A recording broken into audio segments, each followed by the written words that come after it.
Damián, ya estamos en vivo para transmitir en la radio.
A ver, Damián, ahí, cuando me des el ok que estamos en la radio.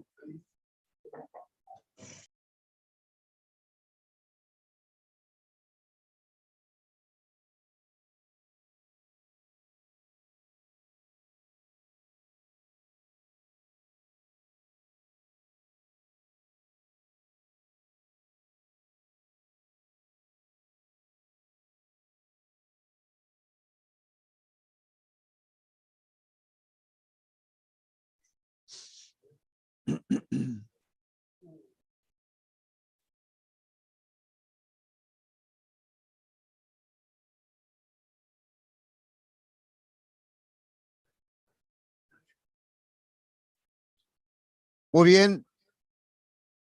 Buenos días. Bienvenidos a otra jornada de Diplomatura 2023. Esta es la quinta jornada de extensión universitaria, integración social, un camino desde el encierro hacia la convivencia y la paz a través de la justicia restaurativa. En esta clase, perteneciente al módulo de ejecución de la pena, estaremos con la doctora Florencia Cabrera y la jueza Jimena Monsalve, jueza federal, y también estará para disertar en esta jornada tan significativa, Pamela, que en momentos nada más comenzarán con las respectivas disertaciones. Estamos con nuestras coordinadoras, recordamos, como siempre, de distintas unidades carcelarias en distintos puntos del país, como en otras jornadas de esta diplomatura del presente año. Tal es el caso de la Unidad 52 de Azul, con nuestra compañera Mariela, Unidad 5 de Tucumán, con la compañera Silvia, Unidad Los Hornos en La Plata, la compañera Pamela, y el compañero Pampa desde Unidad Penitenciaria 15 de Batán.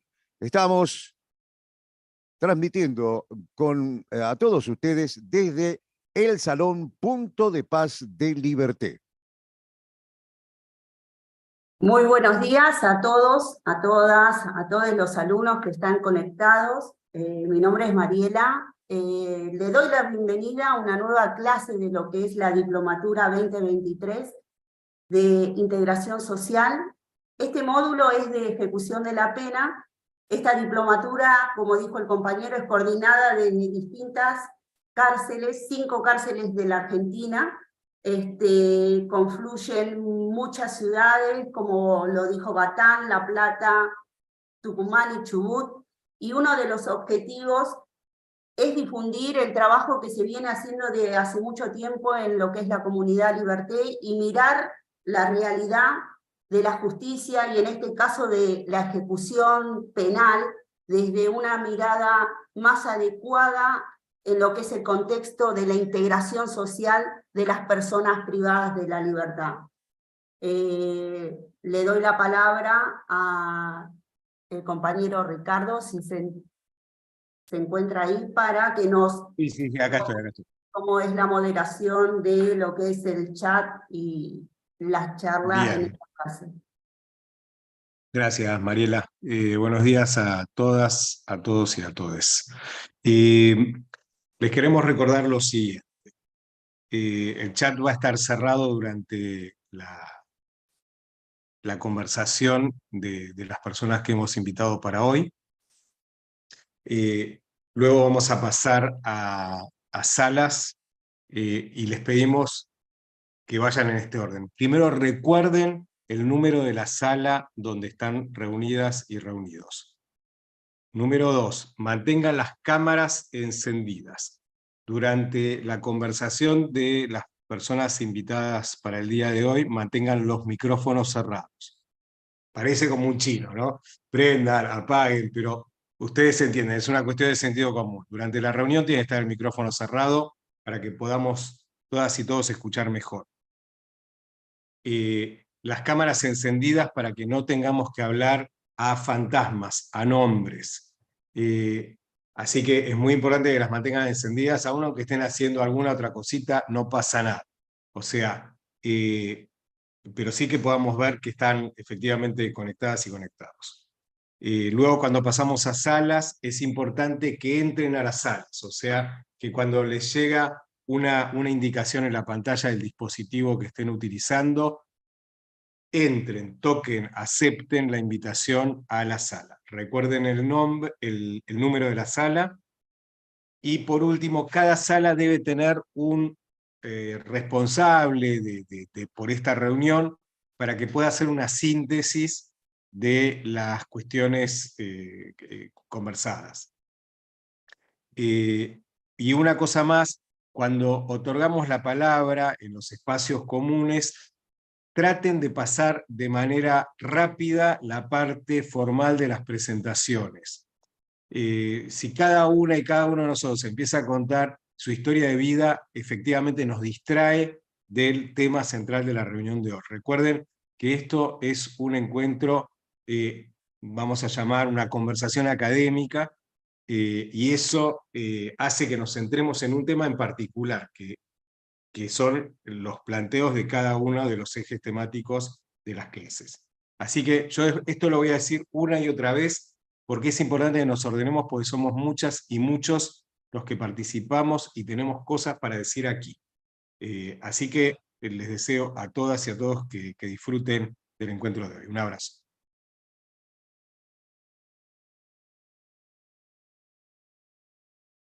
Gracias, Ricardo. Y seguidamente nos vamos a ir ya a la presentación de, en este caso, la primera disertante de la jornada. Estamos hablando de la jueza Jimena Monsalve. Es una reconocida experta en el campo de la justicia penal y la ejecución de la pena. Con una sólida formación en Derecho Penal y Ciencias Penales, se destaca como jueza nacional de ejecución penal en la ciudad de Buenos Aires. Además, es presidenta de la Asociación Argentina de la Justicia de Ejecución Penal y vicepresidenta segunda de la Asociación Argentina de Justicia Terapéutica. Con una amplia trayectoria en el ámbito judicial y docente en diversas universidades, Monsalve brinda valiosos conocimientos y perspectivas sobre los desafíos y avances en la materia. Su participación en la Diplomatura de Integración Social será una oportunidad única para aprender de su experiencia y enriquecer nuestra comprensión del sistema de justicia penal. Jimena Monsalve, adelante, por favor. Buenos días a todos y a todas. Estoy muy contenta de poder compartir esta mañana, hermosa mañana en la diplomatura, en esta experiencia educativa que nos une, que nos pone a un montón de personas que integramos distintos lugares, distintas situaciones, en un momento de unión y en un momento de educación. Bueno, yo la verdad es que hoy en esta clase, y es lo que intentamos llevar adelante en este módulo, quiero compartir con ustedes algunas cuestiones que son un poco más precisas, ¿no? Un poco más técnicas, un poco más legales. ¿Y esto por qué elegir estos contenidos para compartir con ustedes? Porque yo creo que cuanto uno más puede conocer de sus derechos, más posibilidades tiene de hacerlos valer, de hacerlos efectivos. Entonces, la ejecución de la pena tiene muchos, como dijimos en una jornada hace unos días, muchos laberintos, muchas trampas, muchas situaciones que sentimos a veces que no se comprenden o que no tienen un sentido en nuestra apreciación. Por eso quiero compartir estos contenidos con ustedes. Después vamos a escuchar a Florencia Cabrera, que nos va a compartir su experiencia desde la defensa pública en relación con el problema que nos están trayendo las penas cortas. Luego vamos a escuchar a Pamela con un testimonio y con la oportunidad de trabajar en salas, consignas que Pamela nos propuso, que creo que las vamos a poder disfrutar todos. Y contarles que en el próximo encuentro vamos a tener un espacio para poder trabajar en las preguntas que ustedes nos hayan enviado. Entonces no se desesperen, anoten, tomen nota acerca de sus dudas, porque vamos a tener una instancia de consulta para armar contenidos de respuesta para la próxima clase. Ahora sí, empiezo con la parte medianamente formal. Voy a compartir pantalla. Esta presentación la van a tener disponible en la plataforma ni bien termine la jornada. Tiene un montón de información. No vamos a hablar de toda la información que hay en esta presentación, pero sí me parece útil que ustedes tengan acceso a esta información. Bueno, como disparador, lo que quiero es que reflexionemos un momento sobre lo que se llama la pena existencial. Nosotros estamos acostumbrados todo el tiempo a medir en tiempo el momento de la pena. Y medir en tiempo cronológico el tiempo de la pena y hacer que los operadores judiciales también tengamos que medir en tiempo cronológico la pena, nos hace tal vez omitir algo que es muy importante, que es que en realidad la pena cada persona la vive de una manera diferente. La pena es un castigo y como tal tiene un sentido de padecimiento. Tenga que ver con la privación de la libertad, tenga que ver con la privación ilegal, diría yo, de otros derechos que tienen que ser asegurados.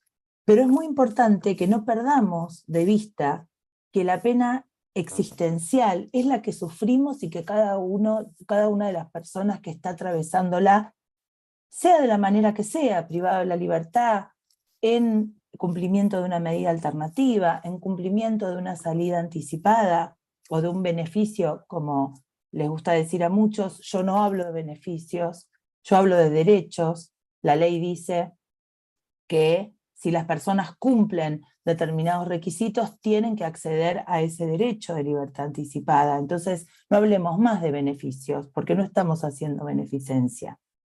Sí, me interesa que reflexionemos en cuanto a este límite que necesita el poder estatal cuando hablamos de pena. Y acordarnos que la foto que se saca en el momento de la pena no queda congelada ahí. Las personas siguen viviendo, siguen teniendo problemas, siguen teniendo angustias, se pueden enfermar, pueden tener un montón de situaciones. Y eso hace que la pena sea existencial y singular para cada una de las personas que la padecen.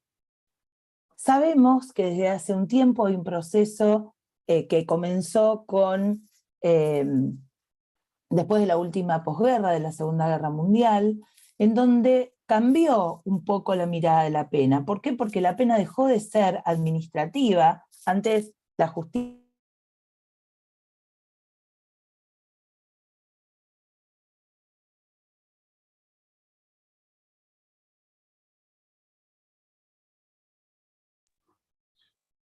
Se te cortó el audio, Jimena.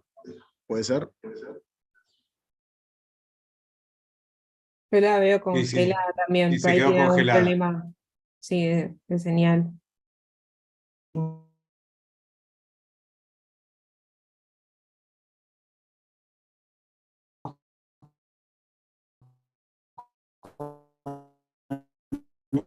ese problema, es un problema de la pena, de la posibilidad.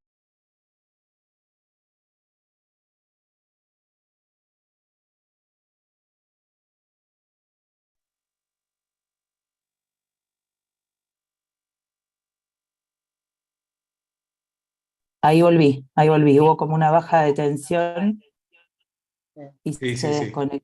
desconectó y se volvió a conectar. No Seguimos. es fácil tenerte congelada igual a vos, No, es difícil, ¿no? por eso, ¿no? ¿Estamos?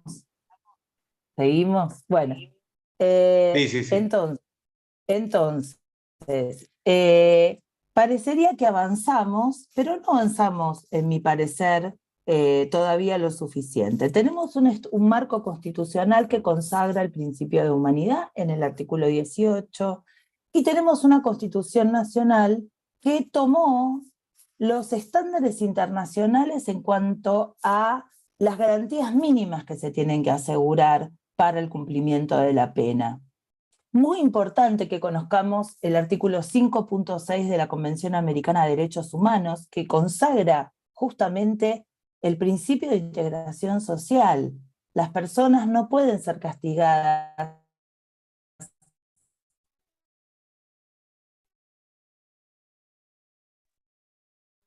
Jimé, si estás escuchando, te congelaste de vuelta.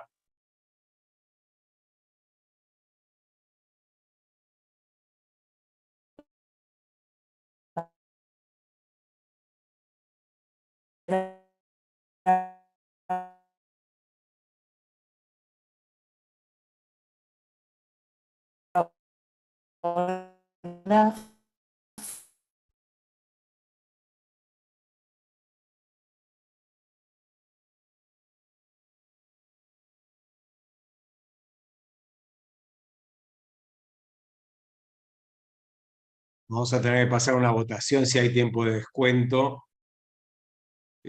para, o sea, si lo tomamos todo como tiempo de descuento o se lo facturamos.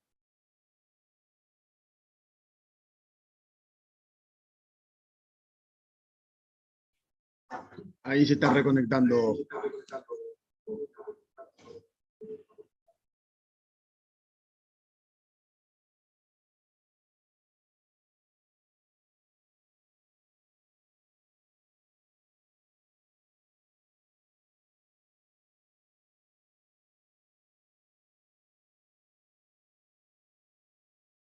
A ver, me cambié de red, a ver si ahora...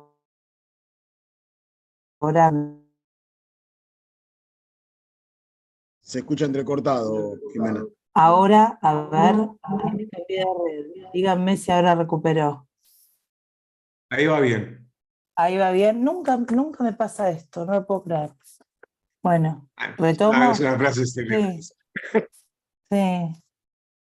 Bueno, por otro lado, sigo, y si no, algo inventaremos, el 10.3 del Pacto Internacional de Derechos Civiles y Políticos, que también consagra el mismo principio. Y ahí citando algunos antecedentes históricos, porque en Argentina fuimos pioneros, de algún modo, del derecho de la ejecución penal. Siempre hubo un proceso interesante en relación al resto de la región, al resto de América Latina. Bueno, tenemos nuestros códigos, la ley de ejecución penal, que sabemos que hay muchas provincias a las que adhieren y plantea estándares mínimos, y sabemos que también hay muchas provincias que tienen sus propias legislaciones. Y lo que llamamos las reglas de soft law, que ahora vamos a ver cuáles son, que son instrumentos sumamente importantes, no son tan soft, porque ahí vamos a tener un reconocimiento de derechos muy específicos sobre la materia. Todo todo esto se tiene que cruzar de alguna forma con el bloque de leyes que han generado una enorme ampliación de derechos desde el punto de vista de la perspectiva de género. Todas las normas que cité anteriormente no están concebidas en su mayoría con perspectiva de género. Por eso tenemos que tener presentes todas estas normativas también, que ya vamos a trabajar en el eje de género, por eso yo no me voy a detener aquí, pero sí me resulta importante que ustedes piensen que estas normas, que no son específicas de la ejecución, tienen que estar presentes a la hora de los reclamos y de las tomas de decisiones. En nuestro país tenemos un sistema de medidas alternativas al encarcelamiento que, en teoría, es muy bueno. En comparación con otros países, tenemos un surtido muy interesante de medidas alternativas al encarcelamiento, en los términos que exigen las reglas de Tokio de 1990, reglas de Naciones Unidas, que hablan de la conveniencia, sobre todo de entender el encarcelamiento como la última opción del sistema penal, que esto es lo que tenemos que tener presente y es muy importante. Ahora, si ustedes me preguntan a mí, ¿este sistema de medidas alternativas se usa adecuadamente? ¿Es útil para, por ejemplo, reducir el encarcelamiento? Yo les digo que nosotros estamos en un uso, les diría el 20%. Tendríamos muchas más posibilidades de trabajo con las medidas alternativas si hubiera un sistema contundente y una red de apoyo para evitar que las personas lleguen a la cárcel y para evitar, ¿qué cosa? La recaída, la reiterancia, volver al mismo circuito. Ahora vamos a ver un poquito más adelante cómo podemos hacer eso. Bueno, ¿tenemos cifras acerca de cuáles son las historias de vida de las personas que están adentro de las cárceles? Muy pocas. Este es un estudio que yo obtuve, que es del año 2020, lo hizo la Universidad Nacional de 3 de Febrero, y me da información que no me da el sistema de estadísticas oficial. Y en esta información yo puedo ver que las historias de vida están relacionadas con cuestiones en las que el Estado no estuvo presente oportunamente. Por ejemplo, la procedencia de un hogar con violencia, tener amigos o círculos sociales que estaban relacionados con el delito, tener familiares en prisión y no haber trabajado estas situaciones, ¿no es cierto? Manifestar o vivir en lugares, en barrios complicados, en barrios donde había instalación de bandas delictivas, desvincularse del hogar a una edad temprana, no poder terminar la escuela, consumir el consumo problemático que tiene que ver con la necesidad en un punto de evadirme, de no estar en contacto con ese dolor que tengo, tener acceso a armas y el último ítem que sí nos interpela a los que trabajamos en la justicia, que es que de 1000 encuestados en este trabajo, dijeron, el 56,6% dijo que no entendió nada de lo que sucedía en su juicio. Esto es sumamente importante. A lo que agrego que en Argentina, por más que tenemos todas estas herramientas de medidas alternativas, como dije hace un rato, tenemos el bloque constitucional y convencional, en los últimos 20 años la tasa de encarcelamiento subió de 110 personas cada 100.000 habitantes a 224 cada 100.000 habitantes si tomamos las personas que están detenidas en lugares indicados para que las personas estén privadas de libertad. Porque si computamos también las personas que están en comisarías, en alcaidías y en dependencias de las fuerzas de seguridad, vamos a tener una tasa superior, que ha llegado incluso al 243 personas cada 100.000 habitantes. ¿Qué nos manda a decir los organismos internacionales de derechos humanos? Ustedes saben que nosotros en Argentina pertenecemos al sistema americano. ¿Qué quiere decir esto? Que nosotros nos sometemos a las decisiones de organismos internacionales que pueden revisar si nosotros estamos o no cumpliendo con los derechos humanos de los distintos ciudadanos, incluidas, por supuesto, las personas privadas de libertad. Esto quiere decir, cuando hablamos de la Corte Interamericana de Derechos Humanos, cuando hablamos de la Comisión Interamericana de Derechos Humanos, estamos hablando de estos organismos que están en condiciones de decirle a la Argentina que está haciendo las cosas mal, a la Argentina y a otros países, o no, o que progresivamente ha mejorado y ha hecho las cosas bien. Por eso nosotros tenemos que mirar cuáles son los lineamientos sobre esta materia que marcan la Corte Interamericana y la Comisión Interamericana. Y aquí, por ejemplo, les dejo un extracto en donde justamente nos dicen cuáles son los deberes del Estado como garante, o sea, tenemos que garantizar la integridad física, tenemos que garantizar la seguridad interna, tenemos que realizar, fíjense, dice, asegurar un control judicial pronto y efectivo de la detención, mantener registros completos, organizados y confiables, exámenes médicos, detectar situaciones de violencia, detectar enfermedades, preservar el derecho a la salud. Dice también que necesitamos personal idóneo y capacitado, específicamente capacitado para esta tarea. Y aquí hago un paréntesis, porque la capacitación no tiene que ver estrictamente con la seguridad. Todo termina tributando a la seguridad. Y aquí lo que necesitamos es áreas especiales que se dediquen a regular de una manera humana cómo podemos vivir en los distintos lugares en donde el Estado tiene que ejercer la custodia. Que esto es algo muy diferente a pensar en el paradigma de la seguridad. Bueno, también tenemos preocupación por los grupos vulnerables, el enfoque diferenciado. Hablamos de grupos vulnerables, ¿por qué? Porque son personas a las que las acciones regulares del Estado, para ellas no va a ser suficiente que se lleven adelante estas acciones para que se aseguren sus derechos. Entonces tenemos que hacer otras cosas más intensas y más especiales. Y ahí hablamos de las mujeres, hablamos de las personas con discapacidad, hablamos de los adultos mayores, hablamos de las personas migrantes, hablamos de las personas que integran grupos originarios, y las personas presas integran este grupo en el lenguaje de los organismos internacionales. Por eso se necesitan acciones positivas y acciones concretas. Acá les dejo un resumen de los instrumentos del soft law, las reglas de Tokio, las reglas de Bangkok, las reglas de Brasilia, las reglas de Mandela, y vamos a poner a disposición el contenido de estas reglas para que ustedes puedan conocerlas. Es muy importante para nuestra materia, las reglas Mandela son clave. ¿Por qué son clave las reglas Mandela? Porque establecen los estándares mínimos que se tienen que cumplir en el cumplimiento de una pena. Y la Argentina tiene un fallo muy importante, que es el fallo Berbisky de la Corte Suprema de Justicia de la Nación, donde la Corte dijo expresamente que tenemos que usar las reglas Mandela como estándar en los pronunciamientos judiciales. Bueno, ¿cuáles son los puntos álgidos? Los que yo detecto como más álgidos en relación a la ejecución de la pena. Bueno, el aseguramiento de derechos en tensión constante. La educación no llega, el trabajo no llega, la salud no llega, y a veces llega la salud física y no llega la salud mental.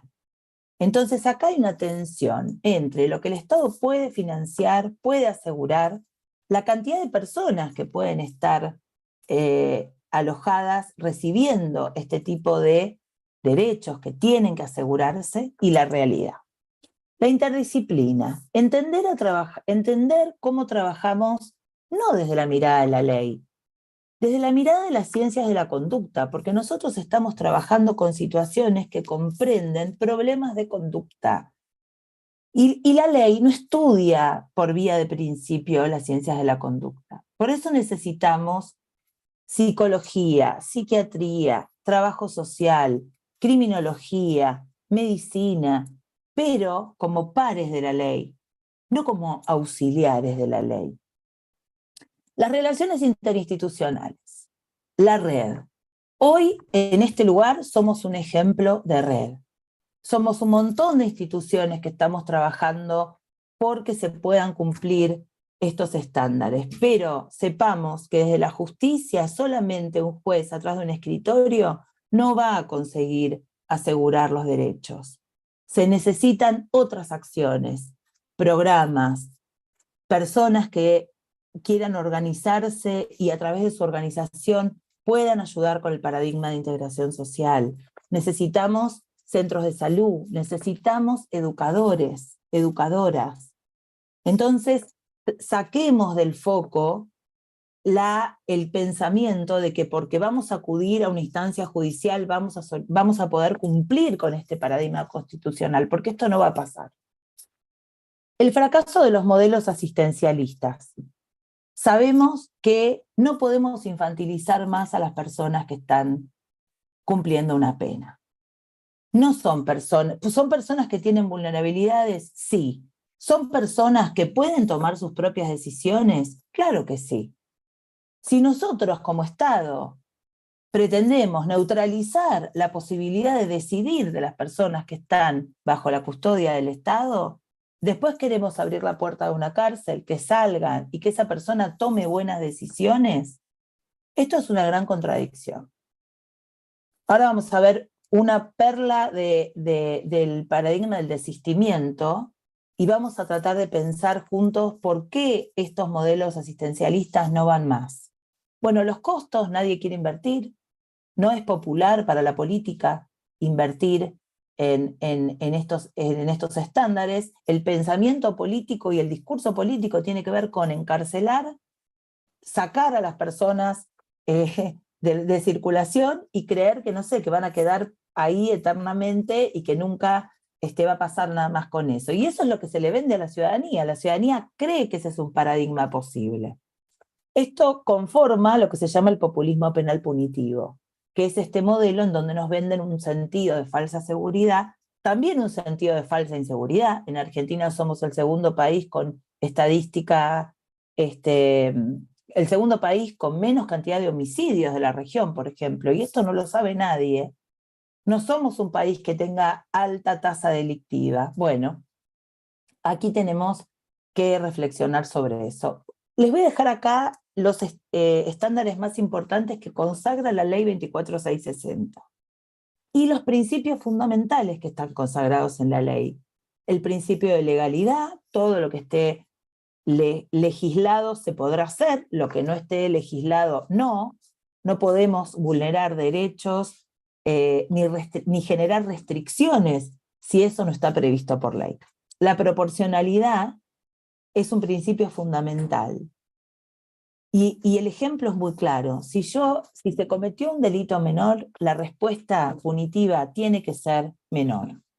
No puede ser una respuesta que no sea proporcional. Entonces, si yo tengo un caso donde una persona, como tuve en el juzgado, robó 2 toallones de una terraza y le impusieron una pena de 6 meses de prisión, la verdad es que a mí, el costo que solamente que le genera al Estado sostener la prisión de esa persona por 6 meses no es proporcional al robo de 2 toallones. Tenemos que hacer otra cosa. La judicialización de la que estuvimos hablando recién, que es la posibilidad de revisar lo que va sucediendo en la administración de la pena, la progresividad, ¿qué quiere decir esto? Esto es un camino, es la pena con horizonte. Debo poder ir avanzando. ¿Para qué? Para poder llegar a que suceda que ese derecho que tengo de acceder a una libertad anticipada sea un hecho y no sea una ilusión. La igualdad y la humanización de la que ya hablamos. Bueno, consagra la interdisciplina, el tratamiento obligatorio en relación a convivencia, disciplina y trabajo, que yo ahí digo que me parece que es más o menos esto, porque yo creo que la obligatoriedad no es la mejor herramienta. Tenemos que saber cuándo hay que utilizarla y cuándo no. Pero bueno, la ley, piensen que es una ley del año 96, donde había ciertas cosas que todavía no se visualizaban de esta forma. La existencia de órganos técnicos criminológicos, el régimen de progresividad con instituciones de distinto calibre, esto ha sido un problema con el hacinamiento carcelario. Todas las instituciones se convirtieron en instituciones cerradas, cada vez hay menos regímenes abiertos. Bueno, la ley no permite esto. Y este punto que fue muy importante, que es la equiparación entre regímenes de condenados y procesados, que esto lo proponían las reglas Mandela desde el año 1955. El famoso, los que están escuchándome del Servicio Penitenciario Federal, que a veces no saben, el REAV, cuando a ustedes les preguntan quiere ir a rehab. ¿Qué quiere decir esto? Que aunque yo todavía sea inocente y no esté condenado, puedo sumarme a un régimen de condenados para poder avanzar en la progresividad. Entonces, cuando me pregunten, ¿quiere usted ir a rehab? Puedo hacer dos cosas, preguntar de qué se trata si no sé, pero yo recomiendo que si se hace esa pregunta, contesten que sí, porque nos va a permitir adelantar. Bueno, acá les dejo los principios, esto lo vamos a pasar rápido. Muy importante entender la diferencia entre interdisciplina y multidisciplina. La interdisciplina, ¿qué es lo que nos permite? Que haya interrelación entre quienes están evaluando estas acciones, que construyan en una unidad. Entonces, estos informes, cuando nosotros hablamos de informes del organismo técnico criminológico, no tienen que estar aislados en su evaluación por área, sino que todas las áreas tienen que trabajar juntas para producir una unidad. Esto se los voy a dejar de regalo, porque no vamos a poder desarrollarlo, pero en algún momento vamos a poder reflexionar a lo mejor en la próxima clase, y sí pasar a qué pasó con la ley 24660 en su enorme deterioro. Estas fueron las reformas. Estas reformas lo que hicieron fue que se perdiera en definitiva el sentido de progresividad, y estas reformas generaron que muchas personas que cometieron cierto tipo de delitos no accedan al mismo régimen que los demás. Es simple el razonamiento. Sí, Ricardo. Te quedan 8 minutos, o sea, Perfecto. te avisé un poquito antes porque veo que le venís salteando las diapositivas, pero te quedan 8 minutos tranquilos. No, voy a guardar el tiempo, porque una cosa es que ustedes cuenten con información y otra cosa es ir a los nudos de razonamiento en donde queremos que haya una reflexión distinta. En este sentido, lo peor que nos pudo generar esta ley fue limitar la progresividad, perder el sentido de la ley y perder un principio que tiene características, como dijimos al principio, convencionales y constitucionales. Hay algunos que piensan que eso no es así. Yo acá les dejé el resumen de cuáles son los delitos que están excluidos por la ley 27375, que fue la última reforma generada, para que también puedan contar con la información detallada. ¿Y qué pasó?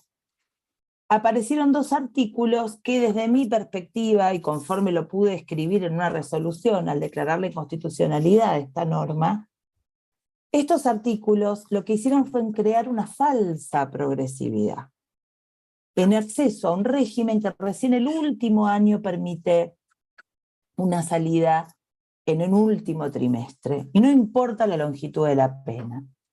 Entonces esto neutraliza de alguna forma la lógica de avanzar y de seguir progresando, que es la que nosotros queremos instalar como un objetivo de vida dentro del cumplimiento de la pena. Progresar, superarnos, trabajar nuestras debilidades para poder ser mejores y para poder también lograr una integración social saludable. Esta ley no hizo eso, y también suprimió la posibilidad, acá no me voy a detener tampoco porque de esto va a hablar Florencia, de sustituir las penas inferiores a 6 meses por trabajo comunitario. Entonces llenamos las comisarías, las cárceles, las alcaidías de personas con penas cortas de cumplimiento efectivo, por un error legislativo, porque no estaba debatida la eliminación de este inciso que está en rojo en la norma. Entonces, ¿qué pasó? Se perdió sentido de la individualización del tratamiento, se perdió la motivación para cumplir con los objetivos, porque total, haga lo que haga, no va a pasar nada diferente, no tengo esperanza para que pase algo diferente.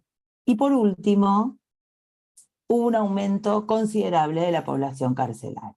Y en esto, aquí nadie me puede discutir que la curva, que voy a venir más adelante, que por acá está, fíjense que siempre va hacia arriba. Esta es la curva que nos muestra la historia de la cantidad de personas presas en nuestro país. La curva va siempre hacia arriba, no baja, salvo, fíjense en el año 2005, 2006-2007, luego del primer fallo Berbisky de la Corte. Las otras versiones del fallo Berbisky no generaron el mismo efecto. Fíjense cómo ya pareciera que el establishment se acomodó a que cada vez haya más presos. Bueno, en el régimen de progresión lo que sí vimos post-pandemia es que hubo una reducción en cuanto a los grupos especialmente vulnerables. Y eso sí es importante. Hay mucha menos cantidad de personas, de niños y niñas presos, que están tan presos como sus madres.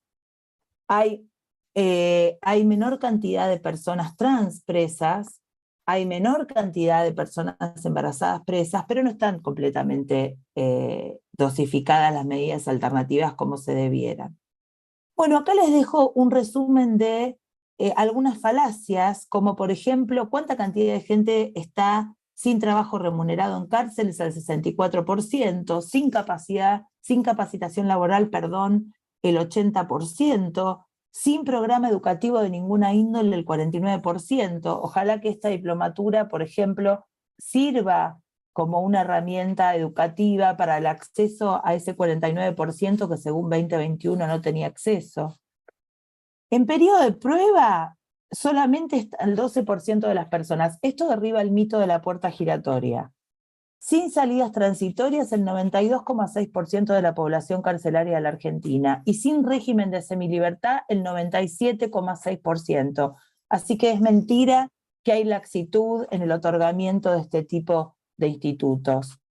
Solamente el 14% está incorporado al régimen de prelibertad, sin prisión discontinua el 97,7%, y el 100% dio la estadística 2021 sin régimen de semidetención. Díganme si los institutos de la ley 24660 son o no son un éxito. Cuando tenemos un abanico de institutos posibles para que las personas puedan gozar de un régimen que permita la integración social real. Bueno, esto lo vamos a saltar, y sí quiero llegar a los últimos 4 minutos que me quedan, creo, a que hablemos del desistimiento. ¿Saben qué es lo que estudia una escuela criminológica que comenzó a desarrollar sus estudios en Inglaterra y que hoy yo creo que es la esperanza y es a donde tenemos que mirar? No porque las personas delinquieron, porque las personas dejan de delinquir. ¿Cuándo? ¿A qué edad? ¿Y cuáles son los factores que generan que la persona no quiera cometer más delito? Y acá es donde para mí tenemos una de las claves interesantísimas que se estudiaron. Para mí, este círculo es el círculo no virtuoso, es el círculo de las ideologías de la resocialización, yo hago renacer a la persona, casi que después de que pasa por mi sistema va a ser otra. Bueno, esto no va a pasar. Las personas siguen siendo ellas y su historia, con su mochilita de problemas, de dificultades, de sufrimientos. No es cierto que la cárcel va a generar esto, pero este circuito en donde yo pongo obligatoriedad por sobre la libertad de elegir ciertas actividades, ¿qué generan? Por ejemplo, si yo no soy una persona que no tengo habilidades oculomanuales, a mí no se me da la carpintería, pero bueno, tengo que ir porque no me queda más remedio, porque es el único taller al que puedo acudir. Eso me frustra, me hace sentir mal, no tengo ganas de seguir, me canso, me corto, tal vez me lastimo, ¿y qué termino teniendo? Una angustia adicional que no tengo por qué vivir porque no tengo talento para eso. Entonces el concepto de cárcel fábrica ya tiene que ser dejado de lado desde hace mucho. Tiene que haber posibilidades de elegir y oferta para que las personas puedan elegir. En la teoría del desistimiento, lo más importante es la voluntad. Es preguntarle a la persona qué le gusta hacer, qué quiere hacer, qué le podemos ofrecer que lo motive. Entonces, elegir qué quiero estudiar, no que sea la única opción porque es la que está. Elegir qué actividad puedo llevar adelante, sentirme que estoy desarrollando mis talentos. Fíjense, por ejemplo, cuando hablamos del problema de la digitalización y del acceso a que es un derecho humano, el acceso a la tecnología, cómo todavía estamos debatiendo la cuestión del uso del celular, del uso de la tecnología, que atrofia habilidades naturales que tienen las personas que son nativas digitales. Bueno, esto todavía seguimos discutiendo eso y tendría que ser algo totalmente natural, porque es propio de nuestra sociedad de hoy. Esta es una propuesta que lo que estudia es cuáles son específicamente los factores que nos van a ayudar a que la persona deje de delinquir, como las relaciones estables, la preocupación genuina por la familia, el alejamiento de los pares de edad y género que estaban vinculados al delito, el acceso a un trabajo estable y la generación de sentido de responsabilidad, esperanza y autoeficacia. Por eso, yo creo, sin lugar a duda, que los modelos basados en el autogobierno, como el ejemplo que nos da la cooperativa Liberté o otras cooperativas que se están desarrollando en otros lugares, justo me enteré hace pocos días, en Tucumán creo que están conectados los chicos de Concepción, que también están generando esto. Estos son modelos que sin lugar a dudas nos llevan a contribuir con el paradigma del desistimiento. Si la sociedad está tan preocupada porque la gente deje de delinquir, bueno, esta es la forma en la que tenemos que trabajar el proceso de cumplimiento de una pena, que es muy distinta a la forma que se pergeñó en el siglo XVIII y que es la que estamos repitiendo, reiterando y reinsistiendo. Desde mi perspectiva, vamos a ir al final, a la última diapositiva. La cárcel moderna es la pena que no transforma. Y nosotros necesitamos incorporarnos en procesos transformadores. Y para eso tenemos que ser conscientes de cuáles son nuestras oportunidades, cuáles son nuestras limitaciones, ser autocríticos, no ser utópicos, no pretender cosas que no van a suceder, pero sí, por ejemplo, con estas conclusiones, repensar la ejecución en base a la evidencia científica, a lo que verdaderamente pasa, recuperar el texto original de la ley 24660 y darle perspectiva de género, reforzar el uso de las medidas alternativas al encarcelamiento, focalizando en el motivo por qué no se utilizan, las dificultades y los orígenes de su no utilización, saldar la deuda con las políticas preventivas postpenitenciarias. Hay que instar a la inversión para colaborar en lo que sucede luego de que la persona cumple una pena, utilizar los intersticios que nos deje la ley para que llegar al círculo virtuoso, no al círculo no virtuoso, reconocer esto, hacer autocrítica, las limitaciones reales y sobre todo, todos los que estamos trabajando en esta materia, constituirnos en verdaderos agentes de cambio. Dejar lo que aprendimos mal, abandonar todo lo que aprendimos mal, no sentirnos frustrados porque no obtenemos los resultados pretendidos, no quedarnos con esa información que nos angustia y sí ser diferentes y trabajar en comunidad, todos y todas juntos, interinstitucionalmente y con las personas que en definitiva son destinatarias de nuestras decisiones. Quilme, muchas gracias. Tuviste tiempo de descuento, o sea, te hicimos, viste, como en el fútbol, te dimos unos minutitos de más por desconexión, pero ya estaríamos. Bueno, de verdad, Perfecto. muchas gracias, muy, muy, muy potente lo que nos presentaste. Muy bien. Gracias, entonces. Pasamos a la segunda disertante de esta jornada. En este caso, Florencia Cabrera. Es una destacada profesional del ámbito jurídico con una amplia experiencia en el área de ejecución penal. Ha desarrollado su carrera trabajando en la defensa pública oficial, centrándose en la defensa de personas privadas de libertad. Su dedicación y compromiso en este campo la convierten en una experta en los desafíos y aspectos legales relacionados con la ejecución de la pena. Con su profundo conocimiento y experiencia práctica, Florencia aporta una perspectiva única a la diplomatura de integración social, brindando valiosos aportes sobre los temas de justicia penal y derechos de las personas privadas de libertad. Florencia Cabrera, adelante con su exposición. Bueno, buenos días. Una presentación que me dejó muy arriba. Bueno, espero estar a la altura de la presentación. Bueno, ¿ahí me escuchan bien? Perfecto.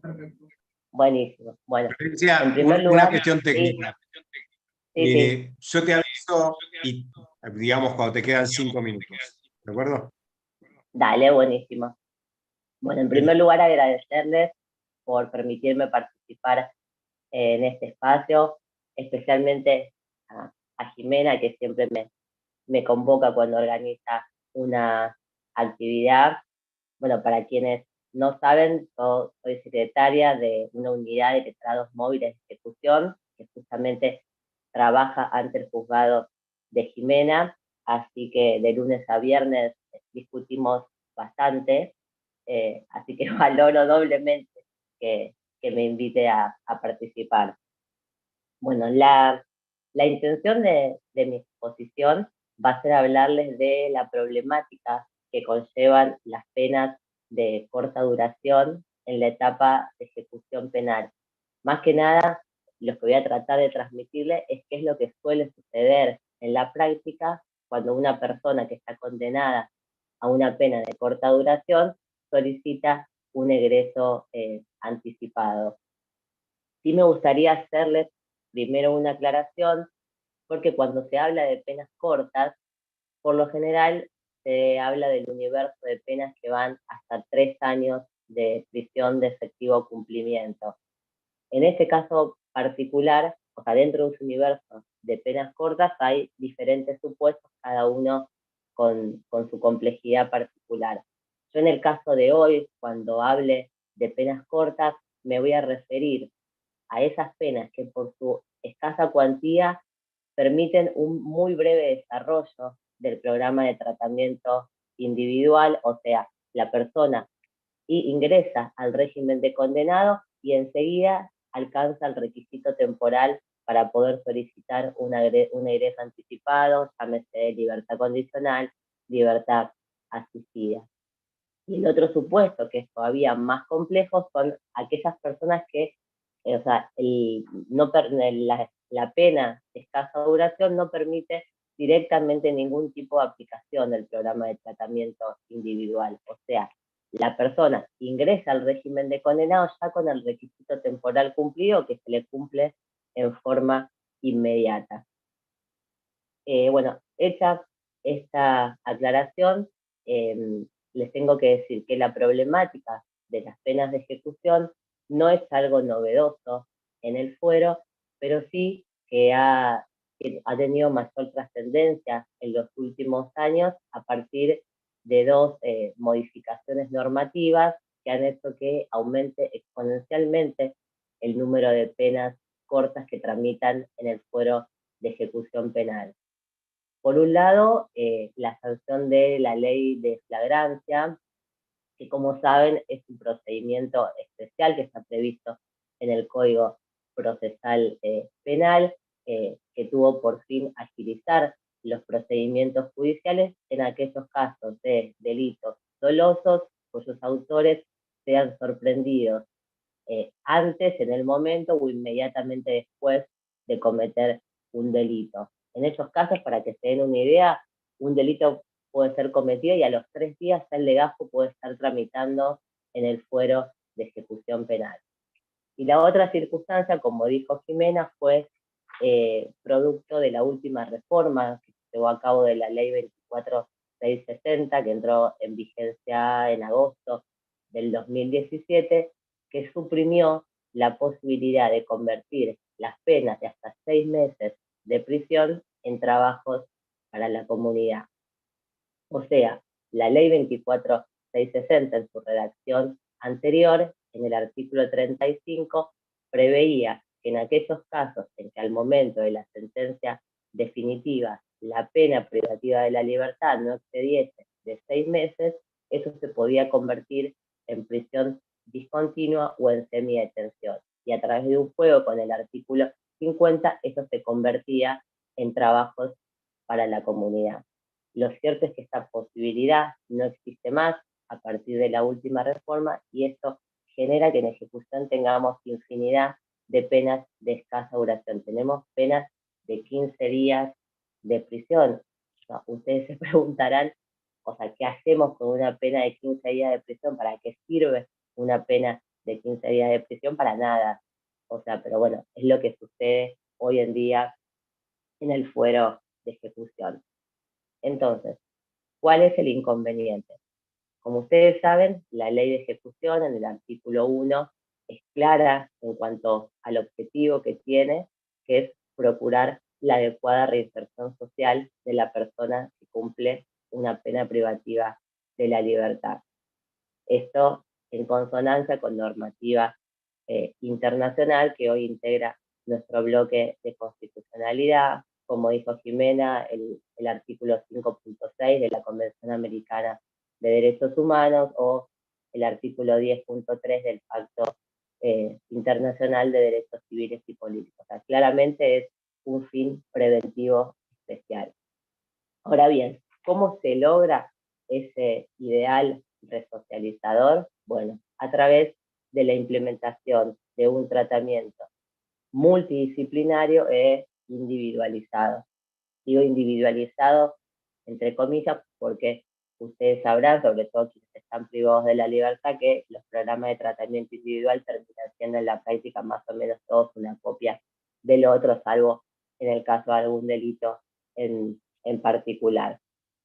Bueno, ese es o sea, el acatamiento por parte de la persona privada de la libertad de este programa multidisciplinario e individualizado le permite ir avanzando a través de diferentes fases y periodos que permiten una paulatina flexibilización de las condiciones de alojamiento, de modo que la persona vaya alcanzando mayores niveles de confianza y eso le permita recuperar anticipadamente su libertad.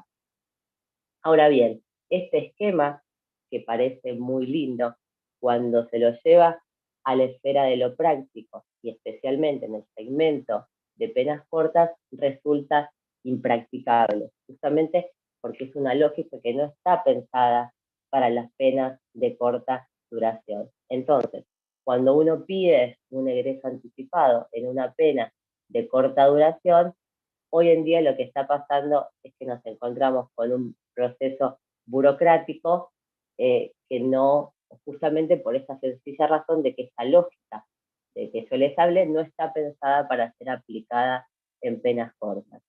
Entonces, ¿qué pasa cuando una persona condenada a una pena de corta duración solicita un egreso anticipado?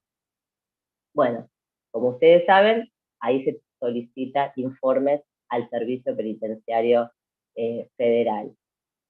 El Servicio Penitenciario Federal primero siempre muestra una reticencia inicial, les contesta el oficio diciendo que no lo pudieron evaluar todavía, que no tiene nota de concepto, pero bueno, una vez que el juez ordena que igual los informes se hagan, ¿qué hace el Servicio Penitenciario Federal? Utiliza esta lógica.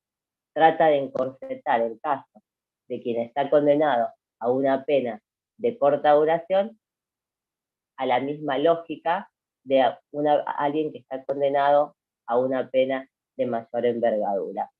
Entonces, ¿qué tenemos como consecuencia de esto?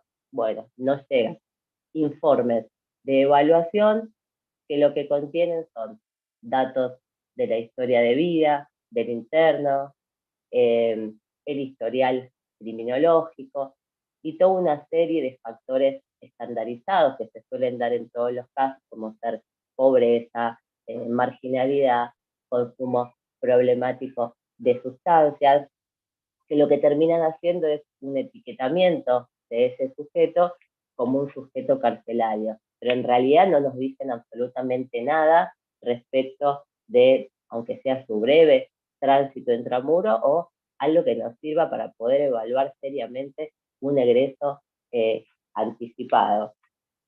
Esa es la lógica de lo que pasa hoy con las penas cortas. Ustedes miren, o sea, cuál es la paradoja. O sea, una persona que está condenada a una pena por un delito relativamente leve se termina viendo perjudicado en su derecho legítimo a acceder a un egreso anticipado, justamente frente a la falta de posibilidad de que el servicio penitenciario lo conozca. Parecería que termina siendo mejor de ser condenado por una pena más larga que por una pena de escasa duración. Entonces, acá la pregunta que yo me hago y que les hago a ustedes es qué hacemos con esta realidad. Yo este tema lo he discutido muchas veces con Jimena y yo, o sea, entiendo que es verdad, es difícil exigirle solamente al juez de ejecución que ponga en la calle a una persona que hace 15 días o un mes, el juez que lo condenó le negó la excarcelación.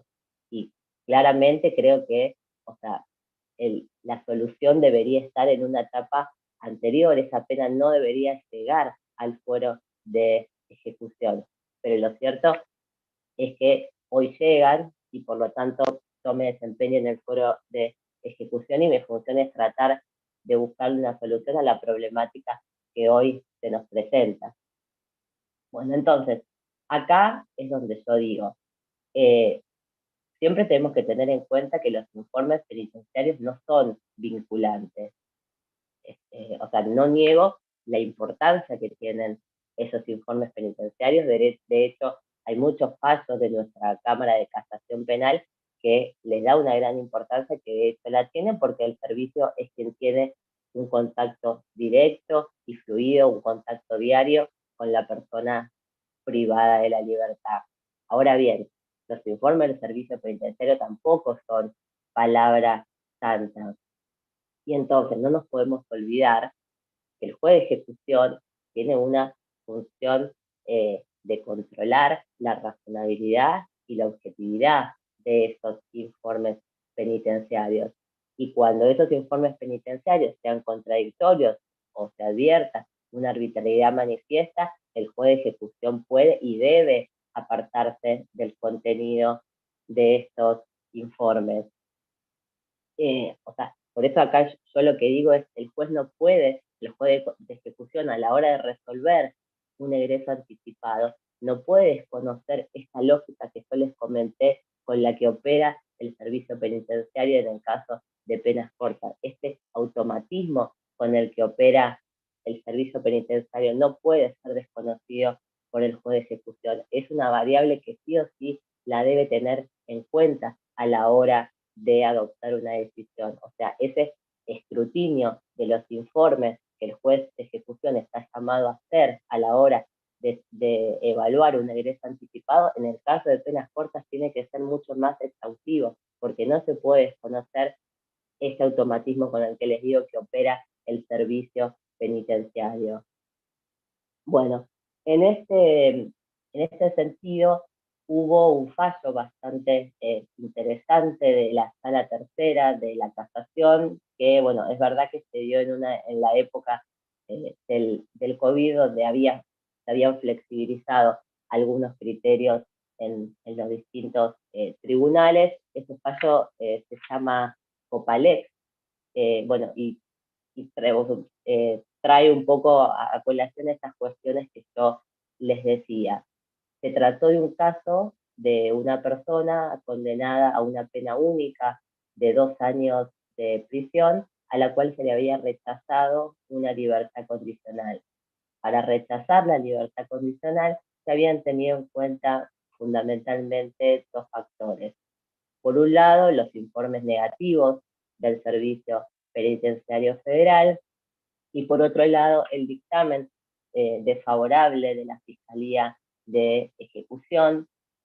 Acá hago un paréntesis, en todos los casos que hay informes negativos de la Administración Penitenciaria, el dictamen de la Fiscalía, por lo menos la que trabaja con nosotros automáticamente negativo. Hace años que no veo un solo dictamen positivo o que cuestione los informes cuando son negativos. Cuando los informes son positivos, puede haber que haya cuestionamientos. Ahora, cuando los informes son negativos, para la Fiscalía es palabra santa, la opinión es negativa.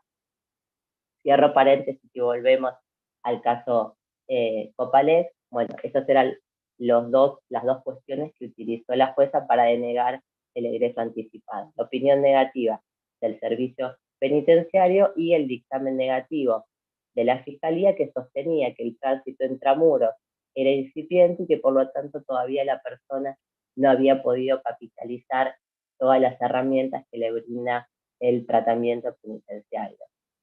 Y acá es donde los jueces de la Sala Tercera, los doctores Santos y Magariños, hicieron un análisis muy interesante y sentaron un parámetro que después se repitió en otros precedentes.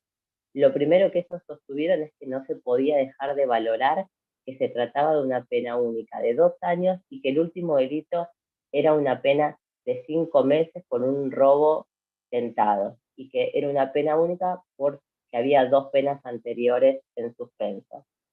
Y acá me voy a permitir leer lo que dijeron expresamente, porque lo que sostuvieron es: el monto de pena impuesto en el marco de este proceso se ubica sensiblemente cerca del mínimo previsto para la figura bajo la cual fue subsumida la conducta del condenado. Y esto es importante, y en que en definitiva la pena única impuesta es de escasa cuantía. Estos extremos revestían especial importancia al evaluar el tratamiento penitenciario que será posible, así como las exigencias que podrán razonablemente formularse respecto de su evolución en ese breve lapso, en particular cuando cumple los requisitos temporales para acceder a la libertad condicional, y deben valorarse bajo esa luz los avances que registra el interno, su nota conceptual y su pronóstico de reinserción social. A partir de esta premisa, los jueces descalificaron la actuación del juez de la instancia anterior. Pero lo que es muy importante de este fallo justamente es que habla de la necesidad de ponderar al momento de evaluar un egreso anticipado el monto de la pena impuesta. Y dice claramente: ello no supone que no deba verificarse el cumplimiento de los restantes requisitos, pero sí demanda por parte del órgano jurisdiccional un examen especialmente cuidadoso del desarrollo del tratamiento del condenado. O sea, nos habla de tratamiento posible, nos habla de razonabilidad, nos habla del examen cuidadoso de las posibilidades reales que existieron para que esa persona cumpla con el programa de tratamiento individual. O sea, me parece que acá lo que deja claro es que, o sea, resulta fundamental que el Estado determine cuáles son los objetivos que pretende alcanzar a través, o sea, cuando se trata de penas de corta duración, tratando siempre que los intereses punitivos que claramente están no impliquen un obstáculo insalvable para que esas personas condenadas a una pena de escasa cuantía puedan obtener un egreso anticipado. Así que este fue, digamos, un avance a nivel jurisprudencial. Hubo un segundo avance, ya no a nivel jurisprudencial, pero que se había demandado durante mucho tiempo, que tenía que ver con un cambio por parte de la administración penitenciaria, que afortunadamente salió un boletín público del Servicio Penitenciario Federal, que eso después, al igual que el fallo, se los comparto, que fue el boletín 765 del año 2021. Ese boletín instauró lo que se conoce como programa integral de tratamiento para personas condenadas a una pena de corta duración. Este boletín recoge esta problemática de la que venimos hablando, se advierte que no se puede abordar de la misma manera una pena corta que una pena de mayor envergadura, y aparece este boletín público, que básicamente lo que tiene de interesante es que diseña, es el programa de tratamiento individual desde un comienzo con la idea de un egreso inmediato. O sea, trata de que se planteen metas reales, metas posibles de acuerdo a la condena que tenga la persona. Esto ya es un avance. ¿Y por qué digo que este boletín fue un avance? Porque el boletín creó lo que se llama historia criminológica interdisciplinaria. Esta historia criminológica interdisciplinaria tiene que estar confeccionada a los 15 días que la persona ingresa al régimen de condenado, lo cual ya es un avance porque antes esa historia criminológica tardaba mucho más. Y en esta historia criminológica intervienen todas las áreas de la unidad, así como en el servicio penitenciario se reúne el Consejo Correccional para tratar una libertad con todas las áreas, trabajo, educación, médica, seguridad interna. Bueno, en esta historia criminológica justamente interdisciplinaria también se tienen que reunir todas las áreas para su confección y tiene que estar confeccionada a los 15 días de que la persona ingresa al régimen de condenado. Y otra cosa interesante de esta historia criminológica interdisciplinaria es que hace hincapié en aquellos factores o en aquellas vulnerabilidades que llevaron a esa persona a la comisión del delito. Entonces, ¿qué es lo que hicimos desde la Defensoría a partir de la existencia de este boletín público? Bueno, trasladamos una idea de cómo repensar que tienen que ser abordadas las penas de corta duración. Lo que tratamos de hacer con este boletín público es decir, sabemos que si nosotros solicitamos los informes típicos que se solicitan en cualquier incidencia de libertad, esto es una ficción, estamos sosteniendo una ficción, porque o lo solicitamos, el servicio penitenciario no lo puede hacer. Perdón, ahí me escuchan porque se me apagó el auricular. Hola, hola. Más o menos. Ahora sí, ahí se te empieza a escuchar de vuelta. A ver, para que... Ahí va bien, ahí va.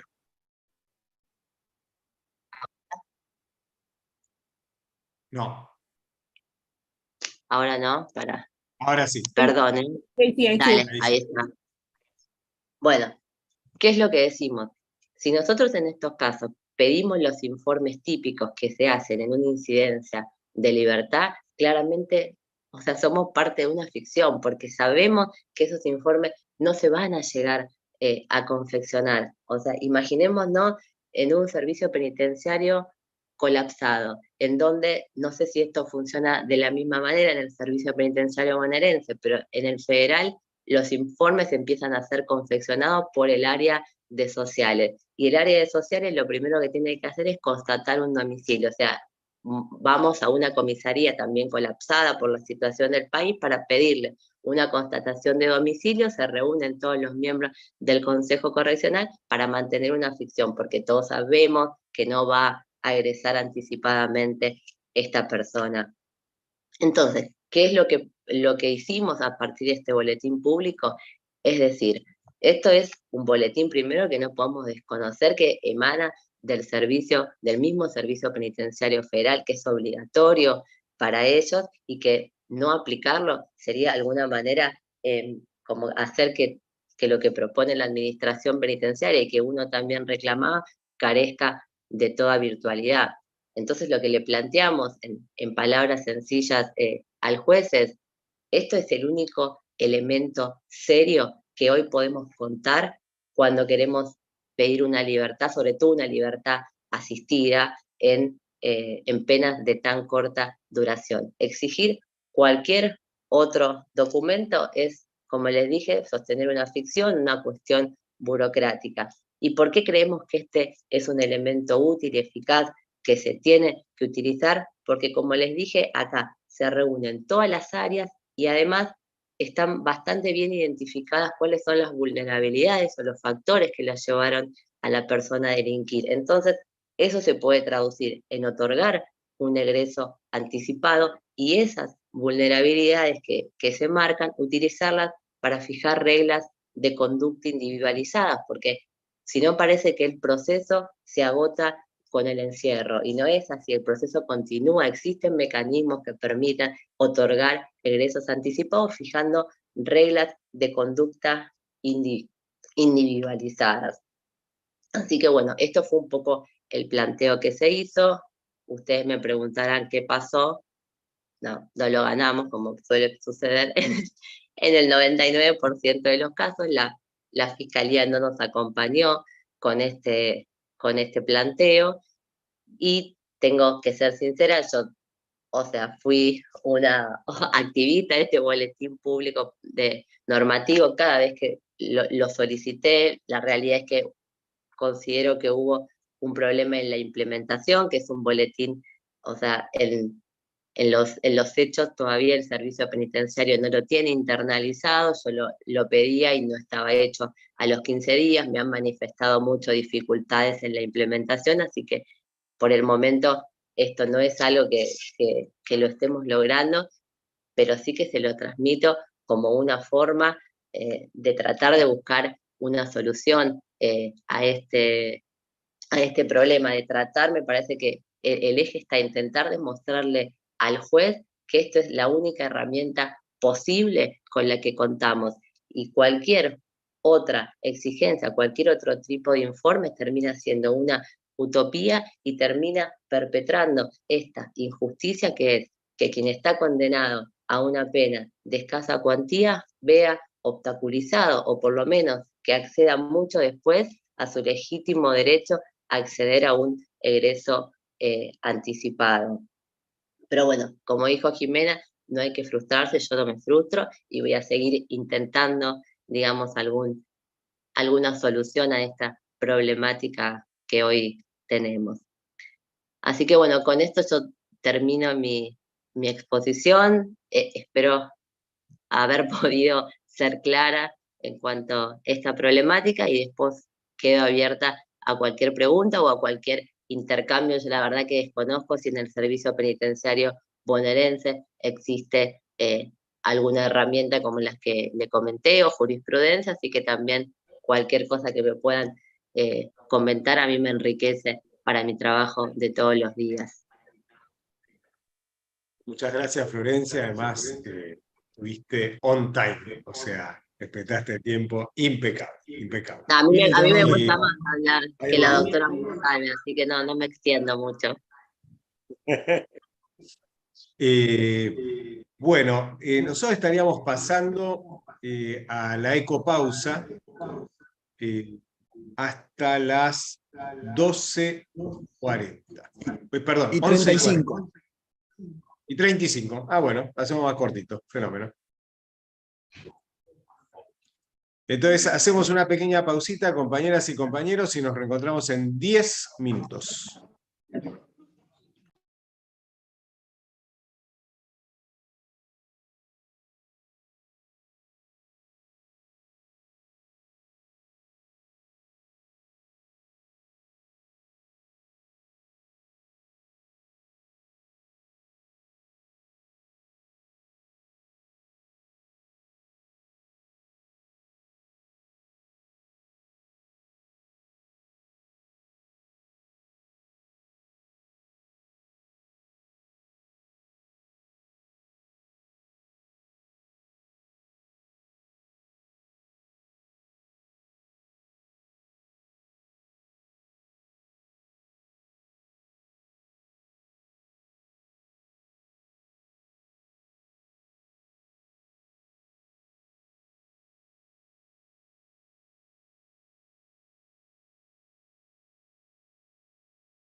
Pamela, ¿andas por ahí?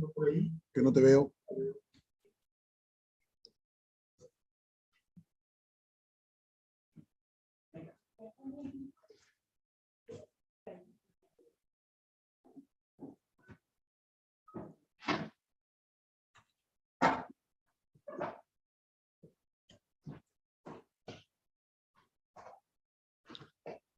¿Podés levantar la mano, Pamela? Por favor, así te ubico en la galería.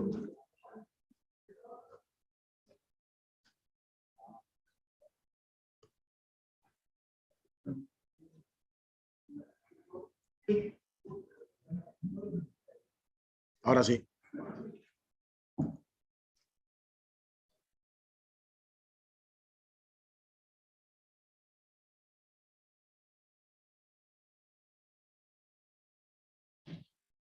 ¿Quieres probar, Pamela? A ver si te escuchamos.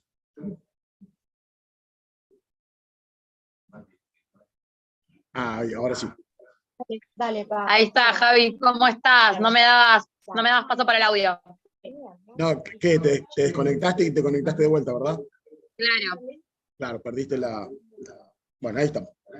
Dame un segundito, ya arrancamos. Vale.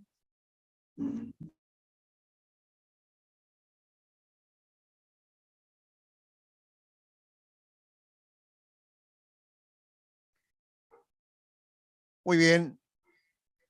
Luego de haber pasado esta ecopausa de 10 minutos, retomamos entonces esta segunda parte de la jornada, la quinta en este caso, y vamos a la última de las disertantes de esta jornada. Ella es Pamela, una destacada activista por la recuperación de derechos y socia de la cooperativa Liberté. Actualmente se encuentra privada de su libertad y su valiente testimonio nos brinda una perspectiva profunda sobre los desafíos y dificultades que enfrentan las personas privadas de libertad.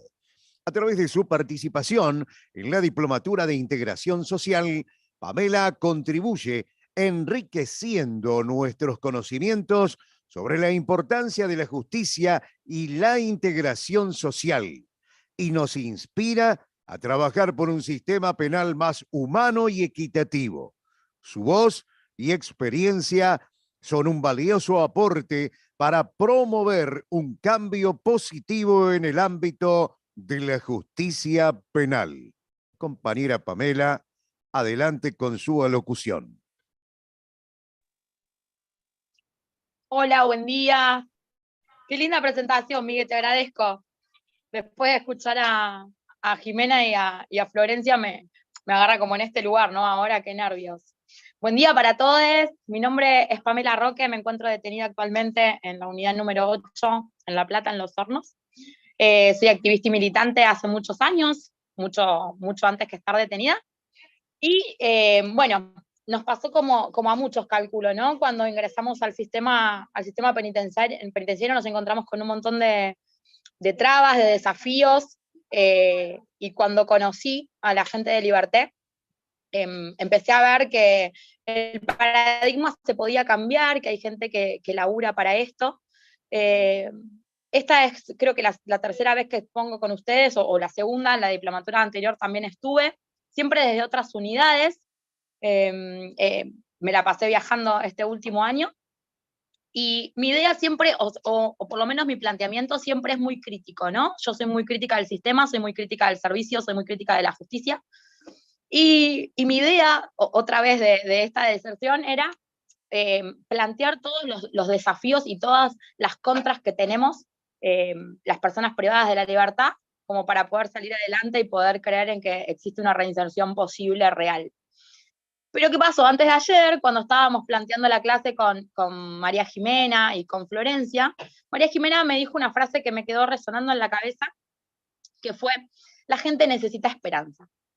La gente necesita escuchar de que no todo es malo en la cárcel y que tenemos logros y que conseguimos cosas, más allá de las vivencias personales y todos los desafíos que tenemos todo el tiempo. Pasan cosas buenas, existe gente buena, y yo la verdad que este último año me crucé con un montón. Así que medio como que cambió último momento de lo que tenía pensado hablar, que igual obviamente siempre lo toco un poco porque es parte de mi día a día, ¿no? De lo que estoy viviendo, pero hay cosas buenas. Entonces, ya la escuchamos a María Jimena de la parte legal, la escuchamos a Florencia, que estuvo genial con la parte de cómo maneja, ¿no? la defensoría. Y ahora, bueno, la tercer pata de esta mesa, que estoy privada de la libertad, y bueno, y también tengo un abanico y un panorama un poquito más amplio. Primero, Día Internacional del Cooperativismo. Felicitaciones, todos mis compañeros de Liberté. Soy socia de la cooperativa. Por suerte me lo propusieron hace un tiempo y conocí a todas estas personas que laburan para que el cooperativismo es eso, ¿no? La ayuda mutua, ayudarnos entre todos nosotros, y ellos laburan todo el tiempo. Está pasando una situación muy difícil, Liberté. No sé si todo el mundo está al tanto de todo. Desde hace como unos 6 meses que no están laburando, así que estaría buenísimo que nos involucremos todos un poquito más y pongamos también un poquito de nosotros para que esto salga adelante, ¿no? O sea, el futuro es el cooperativismo. Lo digo desde siempre y lo tengo mucho más presente. Y una de las cosas buenas, entonces, uno de los primeros logros quizás que quiero contar, es que acá desde la unidad número 8, a partir del año pasado, se brinda la Tecnicatura Superior en Administración de Cooperativas y Mutuales, que lo tengo anotado por acá, es el Instituto Superior de Formación Docente número 136 de Ensenada. Tiene un anexo en la unidad de Olmos, donde los chicos están haciendo una tecnicatura en industria textil e indumentaria, y acá las mujeres en la unidad 8 de Los Hornos estamos haciendo la tecnicatura en administración de cooperativas y mutuales. Entonces, para empezar a contar un poquito de los logros y de lo que se puede hacer dentro de una cárcel, la educación es lo primordial, la educación es lo principal para todas las personas que estamos detenidas y podemos sentirnos útiles no solamente con un laburo, sino desde acá, ¿no? Desde la educación, desde el poder construir y desde que podamos ser reinsertados realmente y que tengamos una reinserción real. Hay cosas malas, un montón. Hay cosas buenas, también hay cosas buenas. Hace muy poco que estoy en la unidad 8, vengo de la unidad 33, que está acá al lado, que también está acá en Los Hornos, y también me crucé con gente magnífica. No quiero fallar, pero creo que es trabajador social, que se llama Miam, que fue la primera persona que me escuchó cuando en una cárcel de mujer escuchamos o tuvimos una reunión de salud sexual y reproductiva o de cuidados dentro de una cárcel, y yo cuando empecé a escuchar cómo era el tratamiento de la salud y cómo era el tratamiento para tener relaciones sexuales dentro de una cárcel entre mujeres, me encontré con que no se dejaban ingresar preservativos. No se dejaban ingresar preservativos por una cuestión de seguridad de las unidades. Y en una cárcel de mujeres, donde mujeres tienen relaciones con otras mujeres, me había parecido una locura, y empecé a laburar esto con Damián hace ya casi un año. Y el 8 de junio llegó, que también lo anoté, Dami, no sé si estás por ahí en algún lado, espero no equivocarme, llegó una nota que obra como comunicación oficial asociada, cursada por el director provincial de la salud penitenciaria, por la importancia del ingreso de preservativos a las unidades carcelarias, mientras que estén selladas herméticamente y de su envase original. A partir del 8 de junio se garantizan los derechos sexuales, reproductivos y no reproductivos en todas las unidades de la provincia. Es un logro, claro que es un logro, claro que es un logro. Los preservativos se entregaban solamente a las parejas heterosexuales, donde una persona masculina tenía que ingresar a la unidad a ver a una mujer. A mí no me entraba en la cabeza cómo podía ser que tuviéramos el matrimonio igualitario legalizado y no podría entrar preservativos para estar mujer con mujer. Me pareció una locura. Se ganó, se luchó, se vio, lo hicieron. Mis compañeros son unos genios, porque son mis compañeros. Son los trabajadores sociales de la unidad, pero son mis compañeros de lucha también. No siempre los que están del otro lado son los malos. Hay gente que es buena, hay gente que ayuda. Bueno, María Jimena nos da clases todo el tiempo y cada vez que tenemos una charla de cómo este sistema tan nefasto y tan prohibitivo y tan punitivo para las personas que estamos privadas de nuestra libertad, nos encontramos con estas personas que realmente trabajan para nosotros y trabajan para ayudarnos y trabajan porque creen realmente en una reinserción real.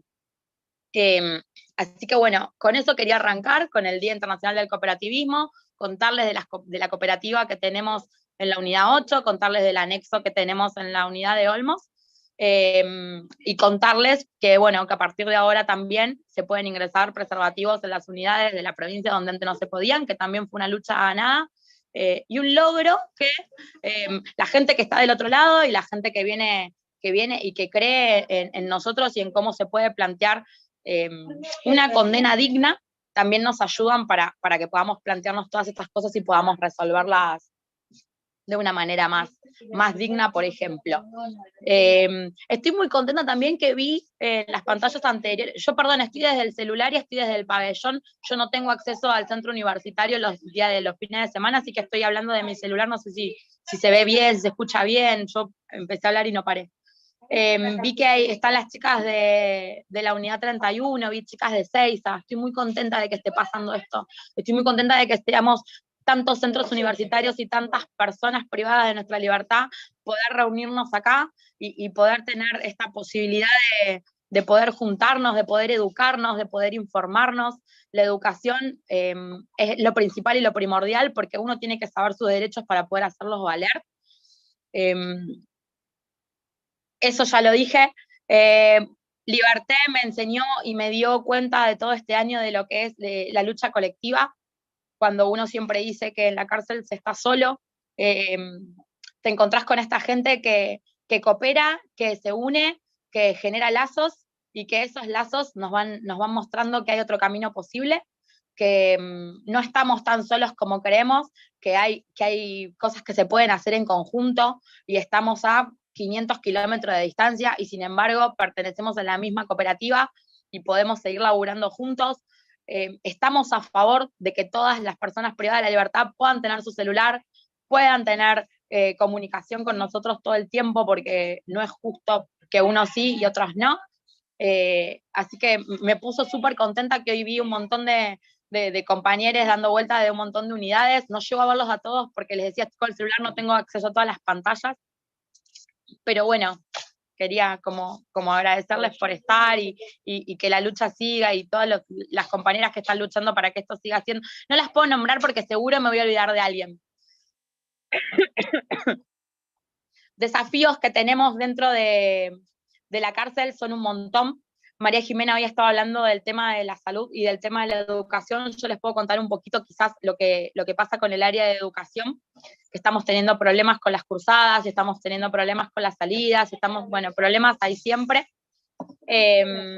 Acá, por ejemplo, no sé en las otras unidades, pero por lo menos en las que estuve pasa esto. Primer año de las universidades tienen convenio con la universidad, por ejemplo acá en La Plata se tiene convenio con la Universidad de Humanidades, que se dicta el profesorado de Historia o la licenciatura, y el profesorado o la licenciatura de Sociología. Los que estudiamos Derecho, como yo, no tenemos acompañamiento de ninguna manera, o sea, no podemos salir a cursar, pero tampoco viene la universidad a la cárcel, donde en otras unidades, por ejemplo, sí tienen ese acompañamiento de que los profes van a dar clases. Nosotros no lo tenemos, por lo menos para primer año de Derecho no existe, y nos encontramos con todas estas dificultades de, bueno, ¿qué hacemos? ¿Cómo nos organizamos? Y encontramos en los centros de estudiantes de otras unidades, generalmente son masculinos, que ya tienen centros universitarios de hace muchos más años y tienen más material y están más organizados, que nos dan una mano todo el tiempo para pasarnos material, donde estamos todo el tiempo conectados, donde podemos generar este lazo y esta ayuda, porque así como me llega el libro a mí, yo lo vuelvo a pasar. O sea, los chicos me lo mandan, yo lo estudio, yo lo rindo, y con ese mismo material ayudo a otra persona que está privada de su libertad en otro lado, para que también lo pueda rendir desde su unidad. Así que, bueno, en ese sentido estamos organizados. También fue un logro que tiene que ver también mucho con el tema de tener los celulares y la comunicación dentro de las unidades. Vengo de la unidad 33 y hoy Jimena estaba contando un poco del tema de que hay niñes presos con sus mamás y que pagan la misma condena. Y es cierto que este último año hay muchos menos chiquitos encarcelados con sus mamás. Hablaba también del tema de los beneficios, de que esas palabras me quedan resonando, no son beneficios, se lo ganaron, son derechos adquiridos, son derechos que hay que hacerse valer. Hay mucha gente que está pasada en sus condenas, pasadas en pedir lo que les corresponde, y encontramos la otra parte, que es la parte de Florencia, que estaba hablando de la parte de la defensoría. Yo lo que veo todo el tiempo es la desidia de las defensorías o la falta de laburo o la falta de compromiso hacia las personas privadas de la libertad, en donde no obtienen respuestas. Y cuando obtienen respuestas, son respuestas que la persona media no las entiende, ¿no? Jimena había pasado hoy en un PowerPoint que tenía, donde tenía como porcentajes, y en una decía la cantidad de gente que no había entendido qué había pasado en su juicio. O sea, esto es increíble. Una persona que está detenida, que tiene una prisión preventiva, que lleva cierta cantidad de tiempo en detención, va a un juicio y no puede entender o nadie le hace entender lo que acaba de pasar. Entonces es medio difícil, poder explicar eso. Las que quizás pertenecemos al centro y estamos un poquito más informadas podemos llegar a dar una mano, pero es laburo del Estado, es laburo de las defensorías, es laburo de los juzgados, es laburo de ellos, y está bueno que lo pidamos, y está bueno encontrarnos con estas personas como Jimena, como Florencia. El otro día estuvieron los jueces en la clase anterior, que fue un espectáculo hermoso lo que dijeron, encontrarnos con estas personas que realmente creen en nuestra reinserción y en poder ayudarnos y laburar para esto. Con respecto a las cooperativas y a cómo nos estamos organizando desde acá, desde la unidad, contamos con el apoyo del Ministerio, del área de educación. Viene el área de educación del Ministerio de Justicia a darnos una mano. Es más, creo que no quiero decir cargos que no sé, pero creo que es la coordinadora del área de educación en el Ministerio de Justicia. La tenemos como profesora de psicología social dentro de la tecnicatura de cooperativismo. Así que, bueno, también es la pauta de que hay gente del otro lado que está comprometida, que vienen a darnos una mano, que creen en que esto es posible, y el Pampa siempre dice: ¿qué clase de vecino querés tener el día que esta persona que está presa salga a la calle? Bueno, hay que laburar en eso. No somos un número, no somos una carga, los políticos no hablan de las cárceles, no somos una buena propuesta para los próximos pasos, pero hay que hablarlo, hay que visibilizarlo, esto se tiene que ver, se tiene que notar. Nosotros estamos, existimos, vivimos, y queremos laburar, y queremos salir, y queremos tener una familia normal, y vivir con gente, y seguir nuestra vida, que en un momento fue cortada por esto.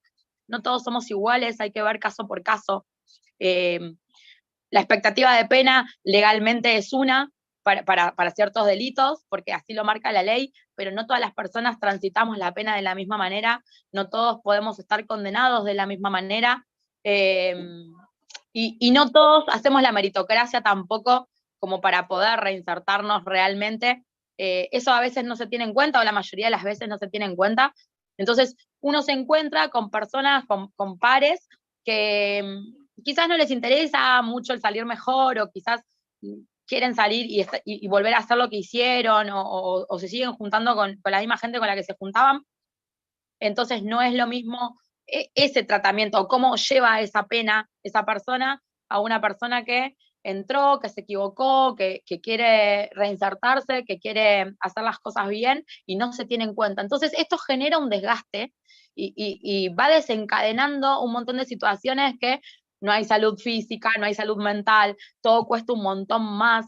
Yo tengo la voz así porque vengo de una bronquitis terrible, donde me costó un montón conseguir remedios, no dejaban que mi familia me los ingrese, el servicio no me los quería proveer, mi defensoría decía que necesitaba una receta médica en una cárcel es una locura. O sea, hay un montón de cuestiones que se van organizando, que yo tengo la suerte de contar con estas personas que están de este lado, que me dan una mano cuando realmente lo necesito. Pero yo tengo esa ventaja. Mis compañeras, mis pares, quizás no lo tienen, no lo encuentran, no lo saben, y las enfermedades son muy graves acá adentro. Realmente las condiciones de agravamiento de salud son muy fuertes.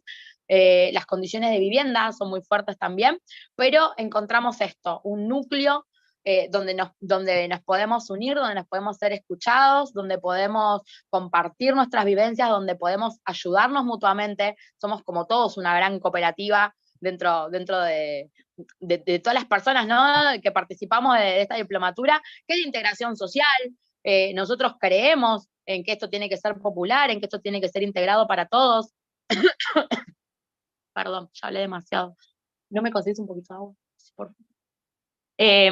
Creemos en la integración social, creemos en la economía popular, creemos en que las cárceles están llenas de mujeres. Las cárceles de las mujeres son muy diferentes a las cárceles de los hombres. No sé si todos lo tienen en claro esto. Los hombres tienen muchas más ventajas y muchas más posibilidades de hacer cosas de que las cárceles de las mujeres no tenemos. Entonces, estamos luchando por los mismos derechos. En las cárceles de mujeres no tenemos una sola pulsera educativa para salir a cursar materias afuera, cuando a los masculinos sí se les dio. Entonces, también estamos en la lucha ahora de todo este proceso de poder generar. Mis compañeras son un 10, ¿no? O sea, esto es lo que se logra dentro de una cárcel también.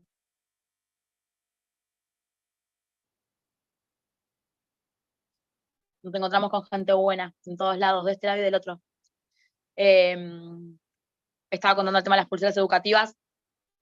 Se nos complica mucho a veces poder estudiar, y estamos a la par, y nuestros compañeros masculinos de cárceles de hombres están apoyándonos, están bancando este proyecto también tienen en cuenta de que nosotras lo merecemos, de que nosotras también lo podemos lograr, y que no solamente es un logro para ellos y que muere ahí, sino que también nos quieren dar una mano como para que esto salga a la luz y lo podamos hacer. Cuando conocí Liberté, lo conocí el año pasado, yo hace 1 año y medio nada más que estoy detenida. Cuando conocí Liberté, en realidad, yo primero que no sabía que existía una cooperativa dentro de una cárcel. Me puse el arco en el Pampa, que fue el primer contacto que yo tuve, y dije, wow, qué loco lo que están logrando estos pibes, ¿no? O sea, por lo que vienen luchando, yo quiero participar, yo quiero estar, yo quiero militar, yo quiero ser activista de esto, quiero que la gente escuche, quiero que la gente lo sepa. Se tiene que saber, y el servicio no tiene por qué tomar parte de todo esto como que es un logro de ellos cuando no están así. Ayudan, sí, colaboran, sí, no sería posible sin ellos también, pero el laburo hay que darle el mérito a quien se lo merece. A quien se lo merece real, son los pibes que están luchando en esta cooperativa. Hay que darles una mano, hay que estar presentes. Nosotras acá desde la unidad 8, con el tema de la tecnicatura es un instituto superior, dura 3 años, recién es el 2.º año que se está brindando en esta unidad, así que el año que viene vamos a tener las primeras técnicas recibidas en administración de mutuales y cooperativas dentro de una unidad penitenciaria. Es un logro enorme poder recibirse y que el servicio pueda proveernos de una carrera en donde estén garantizadas las cursadas, donde los 3 años estén garantizados para poder recibirse, porque a veces en las carreras universitarias no sabemos el acompañamiento cómo viene, y mucha gente ha cambiado de carrera en 5 o 6 años, 3, 4 carreras diferentes, porque uno llega hasta un punto donde no puede avanzar, y queda en esa duda, ¿no? Yo, por ejemplo, este año tengo pensado dejar Derecho porque no lo estoy pudiendo cursar, ¿no? Y tampoco estoy pudiendo rendir libre, entonces dije, bueno, ¿qué es lo que me queda para ganarle al sistema? ¿Cómo me puedo amoldar yo a lo que hay? ¿Qué es lo que hay? Es que la Facultad de Humanidades me garantiza la cursada, y el servicio me garantiza que mientras que no haya problemas me van a poder llevar a cursar. Entonces voy a tener que dejar la carrera de Derecho y voy a empezar el profesorado de Historia el año que viene, y seguirá rindiendo libre alguna que otra materia cuando estén las condiciones dadas para poder salir. Entonces digo, llevemos este mensaje, como dice María Jimena, hay que llevar un mensaje de esperanza, hay que llevar un mensaje de paz, de unión, de cooperación, de integración. No todo es malo, pasan cosas buenas un montón, conocemos gente buena un montón, y pertenecer a esta cooperativa que hoy la está luchando un montón y la están remando un montón los pibes ahí, hay que apoyarlos, hay que ayudarlos. Vi un montón de centros de otras cárceles, mándenle un mail a Pampa siempre deja los mails en algún lado, cómo podemos hacer, en qué podemos cooperar, en qué podemos colaborar con los chicos. La lucha colectiva siempre es positiva, el cooperativismo es el futuro, y bueno, creo que tenía como una consigna después para cuando hagamos las salas, que está Ricardo, pues ya son las 12, Ricardo, está Ricardo por ahí también, y yo tenía como una consigna para las salas, no sé si quieren que la diga ahora o si quieren armar las salas. Espera, primero terminamos con tu presentación, tenés unos minutitos más si querés. ¿Cuánto me queda? Si querés, mira, podemos terminar ya, en 5, en 10, más o menos está bien. Dale, en 5. Quería quería hablar entonces un poco también de lo que, bueno, Jimena lo planteó desde el lado legal y de las leyes, y yo les quería contar un poco la experiencia que tenemos nosotras como mujeres privadas de la libertad. Más allá de los porcentajes que el servicio no le provee o que el sistema no le provee a María Jimena, y que ella hizo un laburo excelentísimo para tener porcentajes reales de las personas que estamos privadas de la libertad, mujeres en diferentes condiciones, la experiencia propia y la experiencia de estar en este lugar es que la mayoría de las mujeres encarceladas no tuvieron la posibilidad y no tuvieron las herramientas y no fueron escuchadas y terminaron en este lugar. Son amigas de, son mujeres de, son hijas de, son hermanas de, y viven en el barrio con. La mayoría de los casos son delitos con muy poca expectativa de condena, generalmente son por narcomenudeos, por tener comercialización o estupefaciente con fines de comercialización, algo así. En la mayoría de las pericias que se ven, porque las chicas nos traen los papeles, ¿no? O sea, te dicen, mira lo que me dice la pericia, y la pericia dice que no era clorhidrato de cocaína, que era sodio, que era bicarbonato, que era... Entonces tenemos un montón de mujeres encarceladas con hijos pequeños, que no les están dando las posibilidades de tener otro medio de encarcelamiento que no sea estar dentro de una unidad penitenciaria y tener que convivir en un penal. Eso estaría buenísimo. Yo la escucho a Jimena y digo, ojalá algún día sea posible lo que toda esta gente viene haciendo y lo que toda esta gente viene laburando y viene peleando por nosotras y por mis compañeras. Tengo un montón de compañeras que están en esas situaciones y que no lo están pudiendo resolver, y que hay un montón de familia atrás que sufre, y que hay un montón de niñes atrás que no son tenidos en cuenta cuando las familias son monoparentales y la mamá es la única persona encargada de la educación, de la comida, de la vivienda, de la vestimenta, es la única persona encargada. Los nenes terminan viviendo con cualquier familiar, en cualquier situación, todos divididos por todos lados, hay un montón de abusos. La hija de una compañera mía tiene 13 años y está embarazada porque ha sido abusada, porque la tuvieron que dejar en un hogar donde no la conocían. Entonces, vivimos en un montón de situaciones y nosotros nos unimos en el dolor, nos unimos en la lucha, nos unimos en el compañerismo, nos sostenemos. Estas son redes que tejemos, no voy mal la garganta, estas son redes que tejemos las mujeres, redes de contención, redes de ayuda, generamos para nosotras y generamos para el resto de nuestras compañeras. Por eso es que hoy yo estaba tan contenta de ver a todas, a un montón de compañeras que no tenían posibilidades antes de poder verlas, hoy les vi la cara, estoy tan feliz, estoy tan contenta. Y en el Día del Cooperativismo, bueno, resaltar eso, ¿no? El cooperativismo es lo que nos va a llevar a seguir generando, a seguir conociéndonos, a seguir educándonos. Hay que apoyar la libertad. Hay que apoyar la libertad, tenemos que estar todos con libertad.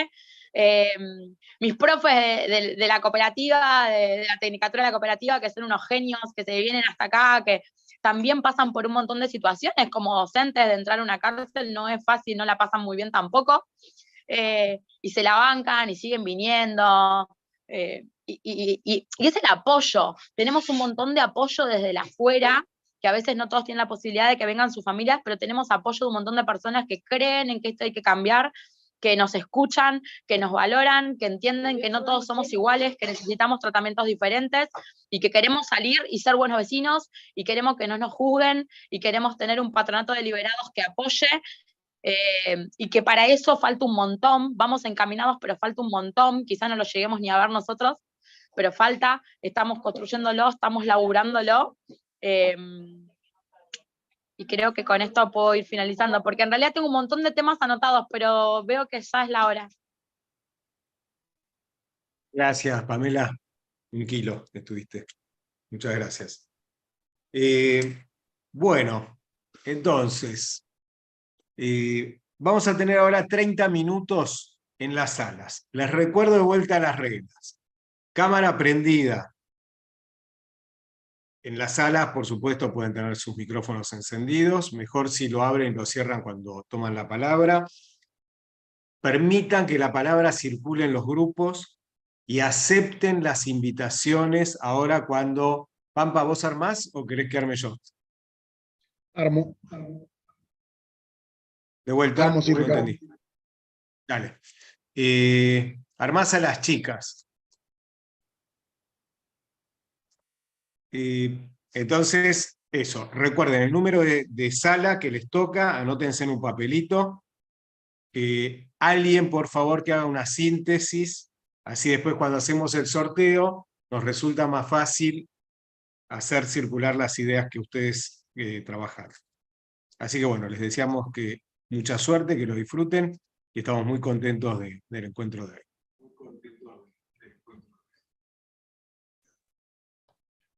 Voy a armar salas de 10, 11 personas, que terminan siendo salas de 4, 5.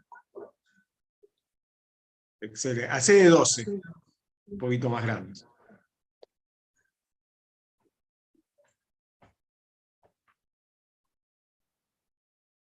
Bueno, les va a aparecer un cartel, los que nunca han participado en sala, les va a aparecer un cartelito que los está invitando a entrar a la sala, le dicen que sí, van a ver que el Zoom se achica, porque van a quedar nada más que 4, 5, 10 personas.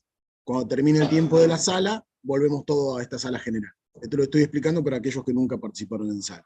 Los que no pudieron entrar porque no les apareció el cartel o algo, nosotros acá lo que estamos moderando, vamos a ir tratando de ir asignándolos manualmente. Pero les encargo que estén atentos a alguna notificación que aparezca en el celular o en la computadora por ahí. Y ahí van las salas.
La captura de pantalla, el mensaje en pantalla, digo, es sobre todo para los que nos siguen en YouTube, que no van a entender qué está pasando.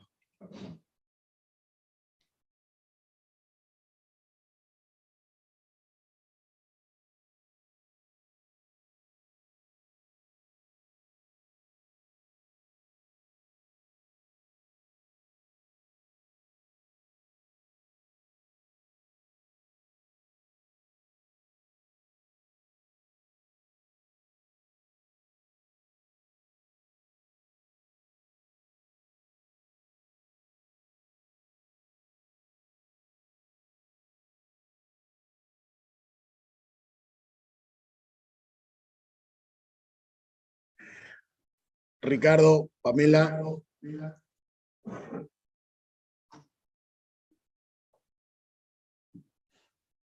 No dimos la consigna. Si me la decís, Pamela, la escribo y la mando por mensaje a las salas. Pamela capaz que está en grupo.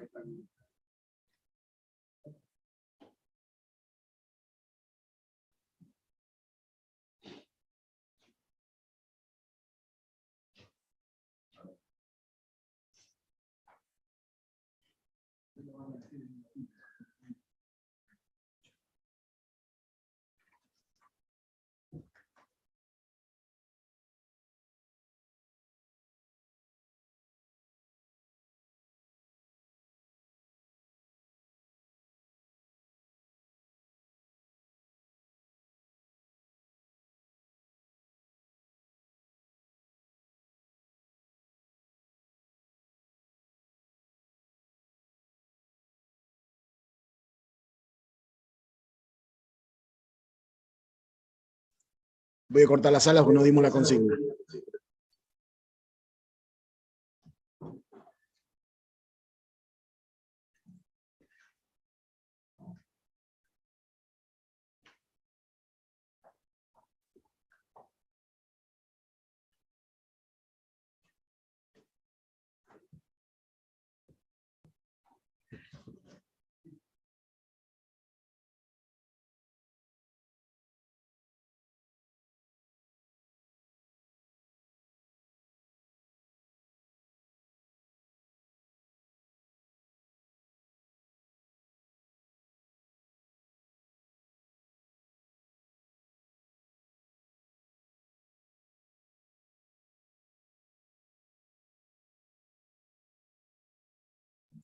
Bueno, en 20 segundos están todos de vuelta en la sala general, damos la consigna y vamos de vuelta.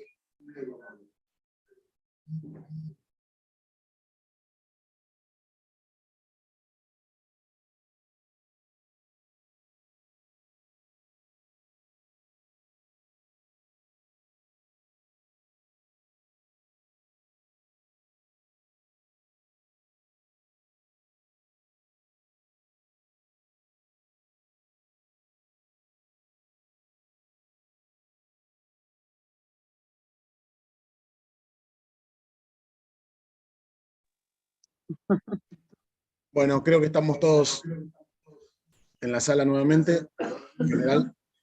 Bueno, cosas que pasan. Nos olvidamos la consigna. Pamela, ¿andás por ahí?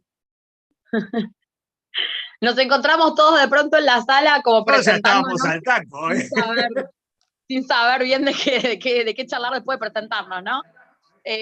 Bueno, la consigna que habíamos pensado con María Jimena para el encuentro de hoy era que ya que tenemos tantos centros universitarios y tantas cárceles presentes hoy, no contar, o por lo menos no enfocarnos en lo malo del sistema o en lo malo de nuestras penas diarias, sino poder contar entre nosotros en las salas cuál es el logro que tuvimos, o el más importante, o en el último tiempo, o como lo quieran planificar. ¿Cuál es el logro? ¿Qué cosas buenas sacamos dentro de vivir en este infierno, como dice mi amigo el Pampa, ¿no? O sea, nosotros estamos dentro del infierno, bueno, ok, ¿a qué persona conocimos? ¿Quién nos hizo bien? ¿Qué logro obtuvimos? ¿Con qué pudimos trabajar? ¿En qué tenemos un proyecto? ¿Qué pudimos presentar? ¿O en qué nos pueden ayudar el resto? Eh, para llevar un poquito mejor esta convivencia. Hola Diana, te vi recién. Te mando un beso grande.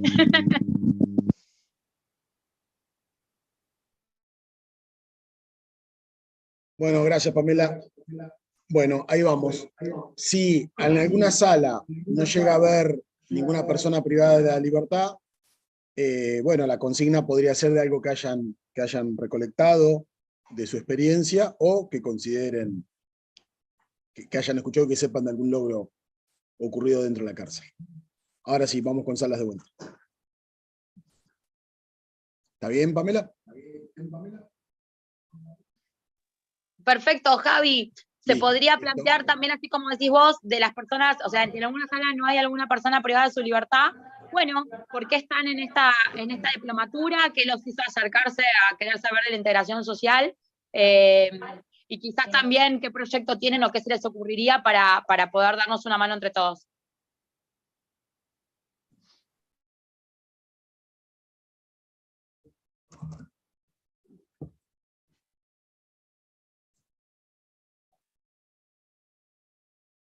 Ahí les tiene que aparecer el cartel de las salas.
Bueno, ya están regresando de salas.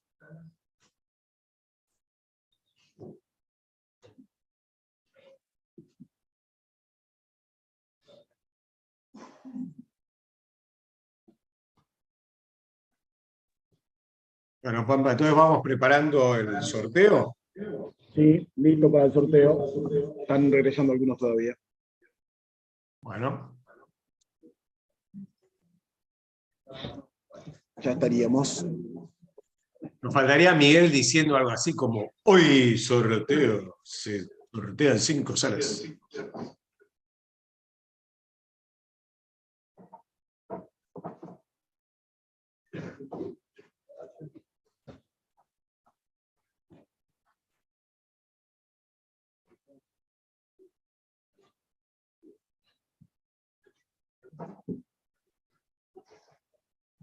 Está el...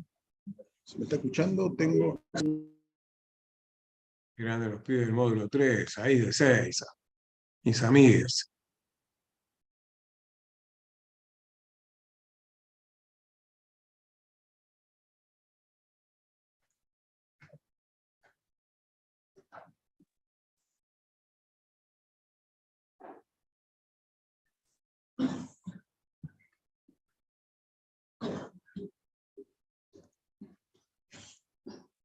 Bueno, vamos con el sorteo. Vamos. Ahí tenemos 30 salas. Van a salir 10. No creo que nos dé el tiempo, pero al menos ya hacemos el sorteo de 10. Ah, no está saliendo en pantalla. No. Vamos de vuelta.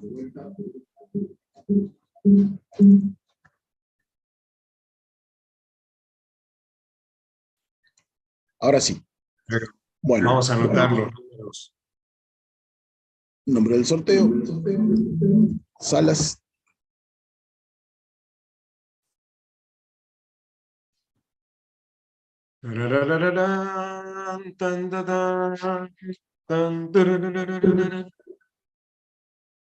Para musicalizar. Bueno, tomo nota de las salas sorteadas. La 17, 19, 10, Sí. 9, 18, 12, 30, 5, 6 y 20. Bueno, entonces vamos primero con la 17. 17, A ver si- 19 y 10, las tres primeras. Vamos.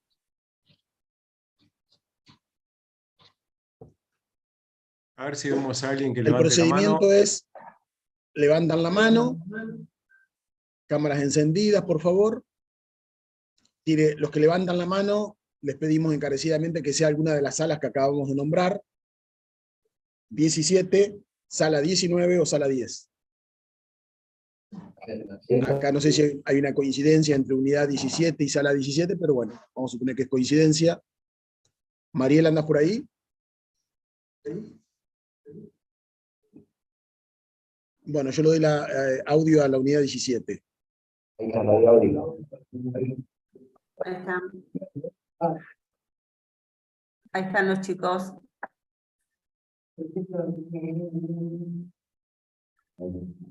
Unidad 17.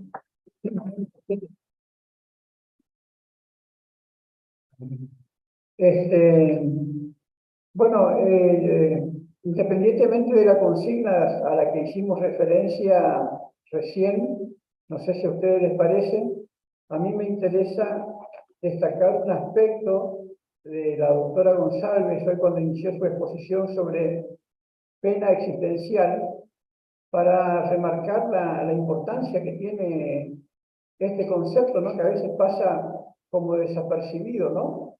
Porque la mayoría de la gente piensa que la noción del concepto es común para todos nosotros, es decir, que a mí en aspecto es cierto. Ustedes que están en libertad, nosotros estamos presos, 1 hora tiene 60 minutos, pero el tiempo de la cárcel, el tiempo existencial, el tiempo psicológico, es como más largo, es más denso. ¿Por qué? Porque está lleno de privaciones, de malos tratos, de necesidades, ¿no? Ese es un primer aspecto que es importante tener en cuenta que hace a la pena penal, específicamente.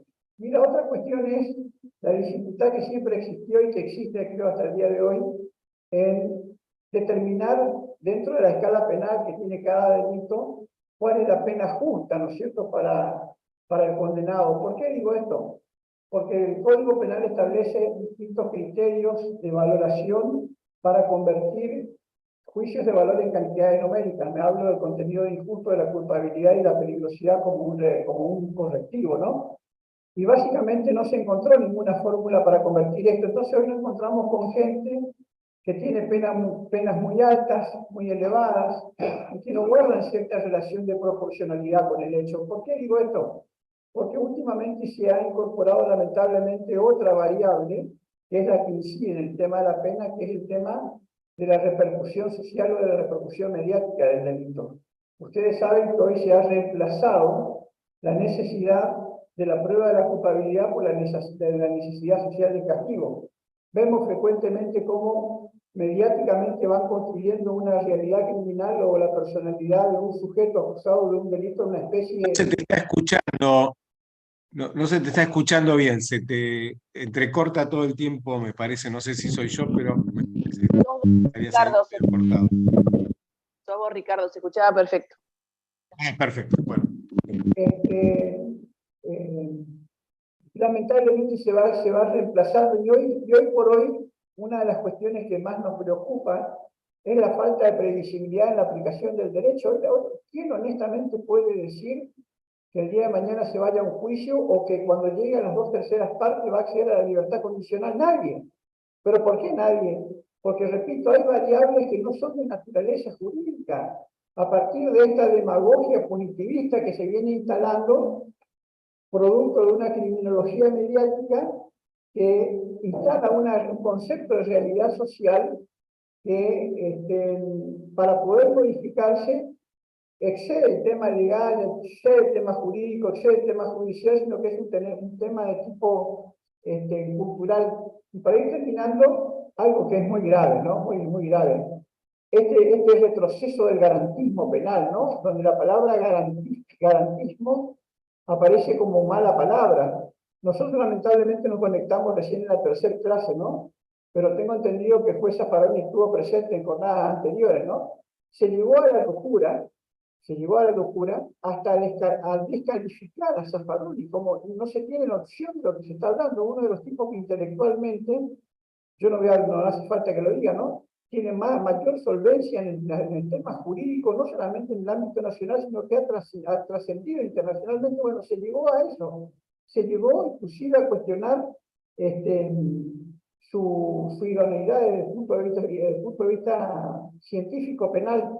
Y para terminar, le voy a dejar un mensaje que lamentablemente el panorama es muy oscuro, muy desolador, porque ustedes saben, estamos en un año electoral, donde todo lo que sea tolerancia cero, donde todo lo que sea mano dura, leyes más duras, va a tener una buena recepción. Y para completar este panorama negro, aparece lamentablemente ahora como fórmula de uno de los candidatos de centro izquierda que podría haber hecho algo por nosotros, que no nos tenemos que olvidar, salió a juntar firmas cuando Zaffaroni presentó el Código Penal Alternativo hace un par de años, y producto de esas firmas no tenemos el Código Penal más avanzado de Latinoamérica y seguimos con un Código Penal del año 1921. Eso es todo lo que quería decir. Muchas gracias, muy amable. Gracias a vos. Gracias.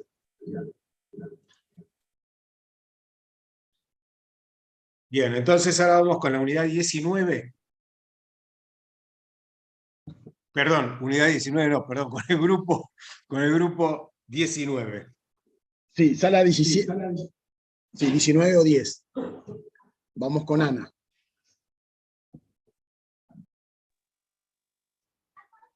Hola, hola, muy buenos días. ¿Me escuchan bien?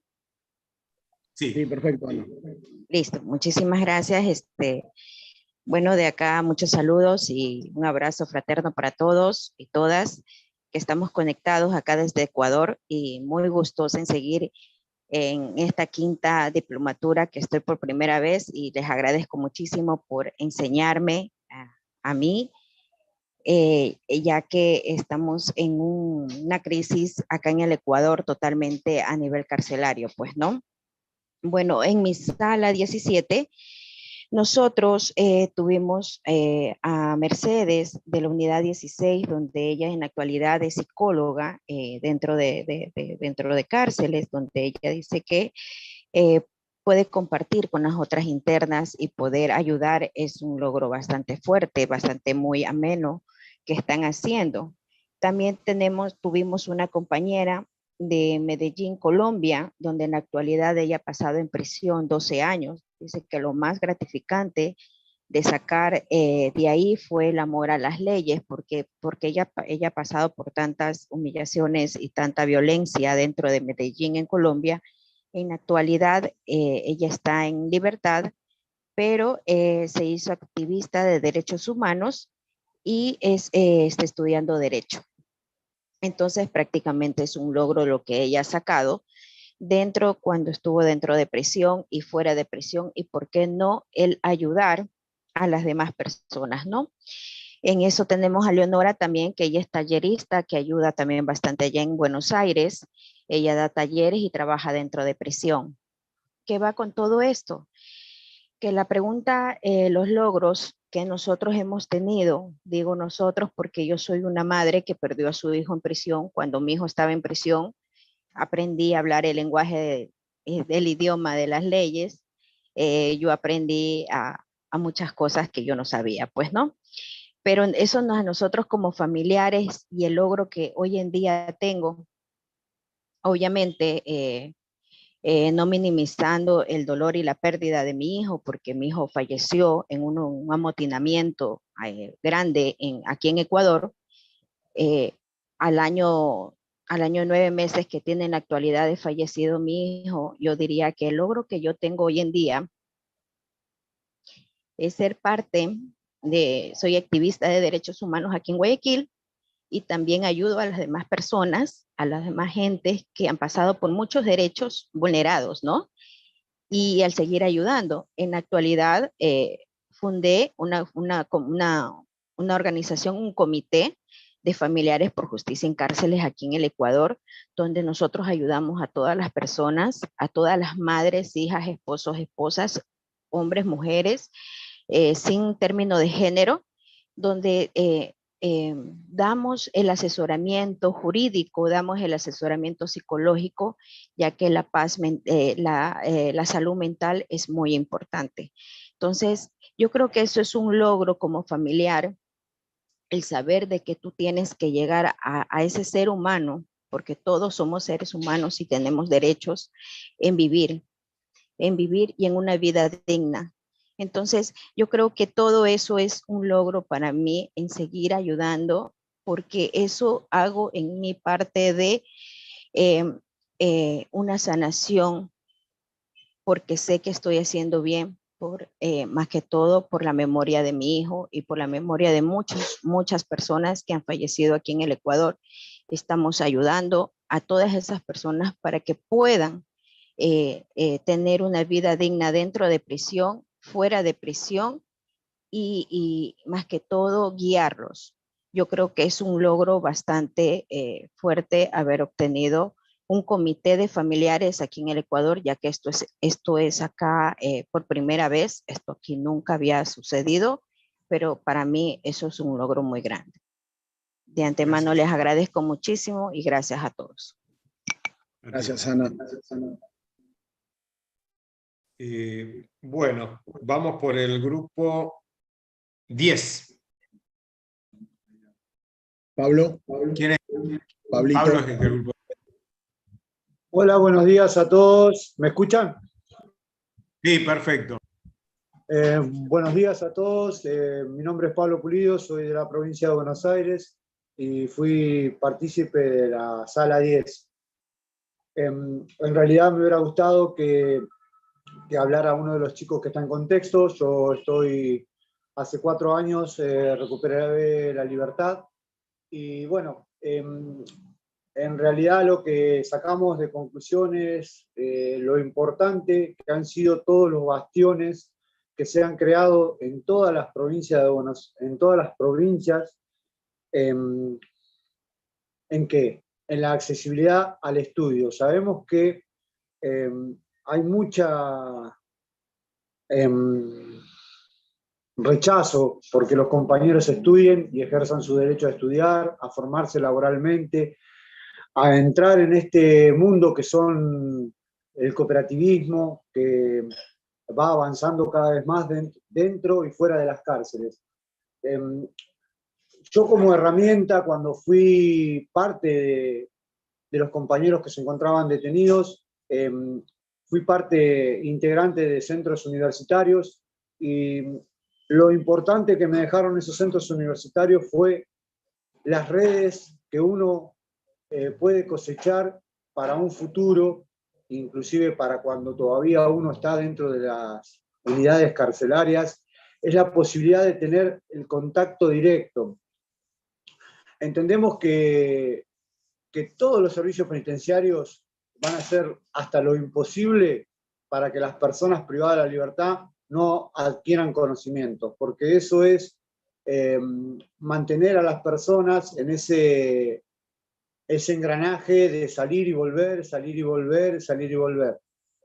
En realidad lo que por allá cuando uno de los mentores de Liberté, Mario Giuliano, hablaba de la accesibilidad a las redes de comunicación, a los teléfonos celulares y un montón de cosas que lo creíamos a Mario como decir, ¿cómo un juez de ejecución está inculcando esto? Bueno, gracias a que tuvimos una pandemia se logró la legalización medianamente por este tiempo que se estuvo de pandemia, de que los compañeros pudieran acceder a la comunicación, y eso fue un avance infinito dentro de las cárceles, infinito, porque jamás podríamos haber pensado que esto podía ocurrir.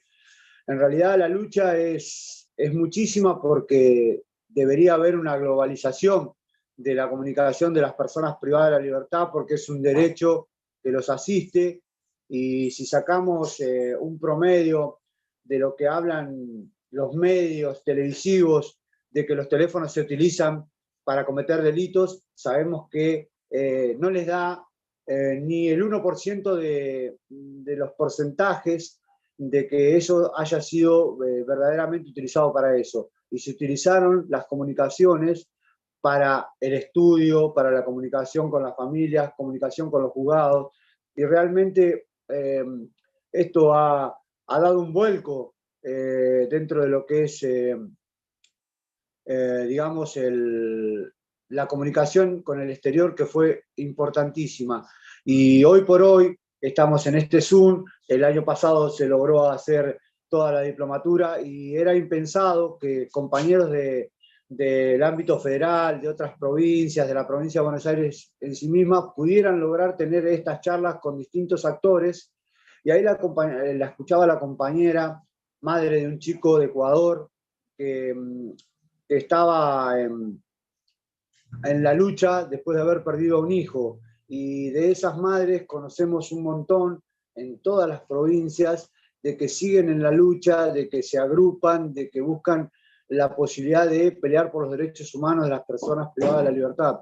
Y realmente creemos que debemos, y creo que es una obligación de aquellas personas que pasamos por el contexto y entendimos que luchar por los derechos colectivos de las personas debe hacerse cada día más intenso, y proponer a las distintas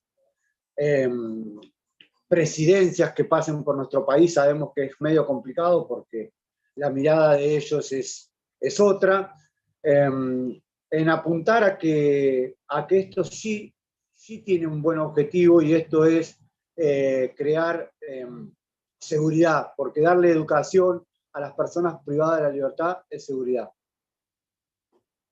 Gracias, Pablo. Perdón que tenemos que ser un poquito estrictos en el uso de la palabra, nos va el horario.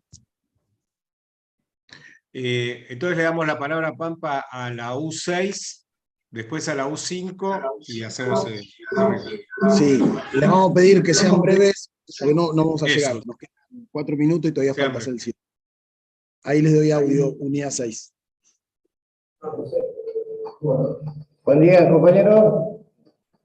Buenos días, acá en la unidad de Rawson, le habla Brian y los compañeros que estamos acá integrando este espacio. Aprovechamos para compartirles que la consigna de hoy, que era si logramos sacar algo positivo de acá, es agradecerles por invitarnos a este espacio y que nosotros logramos venir acá y podemos tener, o sea, acceso a una computadora para poder descargar material de alguna carrera universitaria que estábamos haciendo cada uno de los que estamos haciendo alguna carrera universitaria, y el espacio es, o sea, algo muy, ¿cómo te puedo decir? Fundamental. Muy fundamental y algo muy privilegiado, digamos, para esta situación, digamos, de acá, en este contexto de la unidad del Servicio Penitenciario Federal, y que tenemos muy limitado el acceso a estos espacios. Entonces, lo positivo es que podemos tener acceso al material bibliográfico a través de una computadora, y bueno, algunos capaz que, como yo, que no tienen la posibilidad de continuar una carrera universitaria por no estar dentro del radio de La Plata, por ejemplo, en mi caso, o algunos que están fuera del radio de La Plata, que están en diferentes unidades bonaerenses, tenemos esa condición. Pero bueno, la posibilidad, digamos, es de que tengamos este espacio y que podamos tener acceso a un material bibliográfico para estudiar, y acá, de la unidad 6, el servicio tiene eso con dos carreras universitarias, que es... Sí, buen día, compañero. Nosotros estamos realizando la carrera de martillero público y de abogacía. Es la oferta académica que tenemos desde el servicio penitenciario en coordinación con la Universidad de Chubut. Desde ya, bueno, estamos agradecidos del acompañamiento del servicio, como también el acompañamiento de los compañeros. Sobre todo el compromiso de los compañeros que tenemos presentes, compañeros que ya están próximos a finalizar la carrera de martillero público, que es muy importante para nosotros tener a los compañeros acá presentes y ver cómo día a día realizan un gran esfuerzo para poder estudiar esta carrera de pregrado, que es una carrera importante, y que desde el servicio nos permite más cárcel de máxima seguridad. El acceso a Internet es importante para nosotros, y también el apoyo a las actividades educativas, culturales y sociales que estamos realizando. Ese es lo positivo que rescatamos. Gracias, compañero. Muchísimas gracias, saludos. Muchas gracias. Sí. Diana, ¿tenés que decir algo antes de la unidad 5? ¿O vamos con la unidad 5? Unidad 5.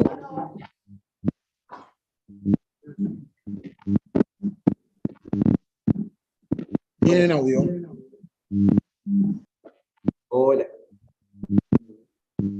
No sé si me escucha ahí de la unidad 5. Sí, fenómeno, te escuchamos. Con un ruido, pero a ver, dale. Una pregunta cortita, más que nada destinada para la doctora Florencia Caldera. Sí, porque ella comentaba que por ahí no se pueden dar o adquirir los beneficios o los derechos que cada interno tiene por los informes negativos del equipo disciplinario en las unidades penales. Entonces la pregunta directa sería si uno puede pedir que lo asista, que lo evalúe un psicólogo o un psiquiatra, lo que fuera necesario, particular. Si eso fuera necesario, si es permitido. Esa es la pregunta. Bueno, gracias. Un abrazo. Diana. Para, que querían preguntar algo más en la unidad 5. Dale, a ver. Unidad 5. No, tenés el micrófono cerrado. Abrí el micrófono. Ahí. Muy buenos días, Ricardo. Yo quería hablar sobre el tema que se discute hoy, y buenos días para todos, sobre lo que expuso la jueza María Jimena Monsalve, sobre de que el sistema está creado para sacarlo cuando alguien comete un error, ¿no? Y no hacen hincapié en el estudio por qué uno comete el error, qué que esto lo sacaría con un poco de historia, ¿no? Me gustaría tener una entrevista con la jueza, porque habla del gobierno que la puso, ¿no? Que la llevó a ser la juez. Ella dice que el sistema, es lo que yo entendí, ¿no? La lleva a que a las personas que han cometido errores, sacarla de la libertad en que viven. Y bueno, sé que por ahí hace hincapié en las condenas, ¿no? Y por ahí no en las soluciones, de crear oportunidades para la sociedad como trabajo y verdades. Capaz que la educación está fallando, cómo se hace una cultura de una sociedad, y si uno vive en una mala cultura de genes, de fenotipos, ¿cómo se cambia? ¿Cómo se cambian las personas? Y a las personas que están... Campeón. ¿Cómo? Tendríamos que ir cerrando porque nos quedamos sin tiempo. Estamos pasados 3 minutos. A las personas que están privadas Tenemos de habilitado libertad... un foro en el campus para aquellos que les han quedado reflexiones o preguntas. Después pueden enviar para entrar al campus a educacion@cooperativaliberté.com. Gracias, Unidad 5. Diana, y le damos la palabra a las expositores de hoy para cerrar. Bueno, no, era cortita mi reflexión, que hemos estado hablando todo el tiempo de esta última reforma de 2017, que ha sido muy tremenda, y en Nación se suma el tema de flagrancia, que creo que lo único que está haciendo es llenar más las cárceles y el hacinamiento, que es inevitable. Entonces me parece que una de las cosas que tenemos que pensar es en cambiar las legislaciones. Me quedo pensando que cuando hubo un nuevo código penal para debatir, se obturó ese debate. Entonces me parece que lo que tenemos que hacer es una masa crítica para pensar en ese debate. Hoy quizás pensamos todos que los tiempos no son los adecuados y no estamos en un momento oportuno. Yo les cuento que nosotros casi nunca hemos estado en un momento oportuno, por lo menos de Víctimas por la Paz, así que los animo a no bajar los brazos y a pensar en hacer la masa crítica. Gracias. Bueno, Pamela, Jimena creo que no estaba conectada, pero Pamela y Florencia, si levantan la mano así, habilito las cámaras que no las veo. No hay señal. De paso, meto un comentarito que vi en el chat cruzado, que me parece muy interesante, que hay unos cuantos diálogos sobre el tema de la economía de las personas presas. Muy interesante, o sea, de qué viven los presos, ¿no? Si pueden vivir de lo que reciben del Estado, ¿no? Y qué cosas deben hacer para ganarse la vida. Bueno, nosotros somos un ejemplo de ello. Nada, y Pamela, mientras vos venías. No veo a Florencia ni a Jimena.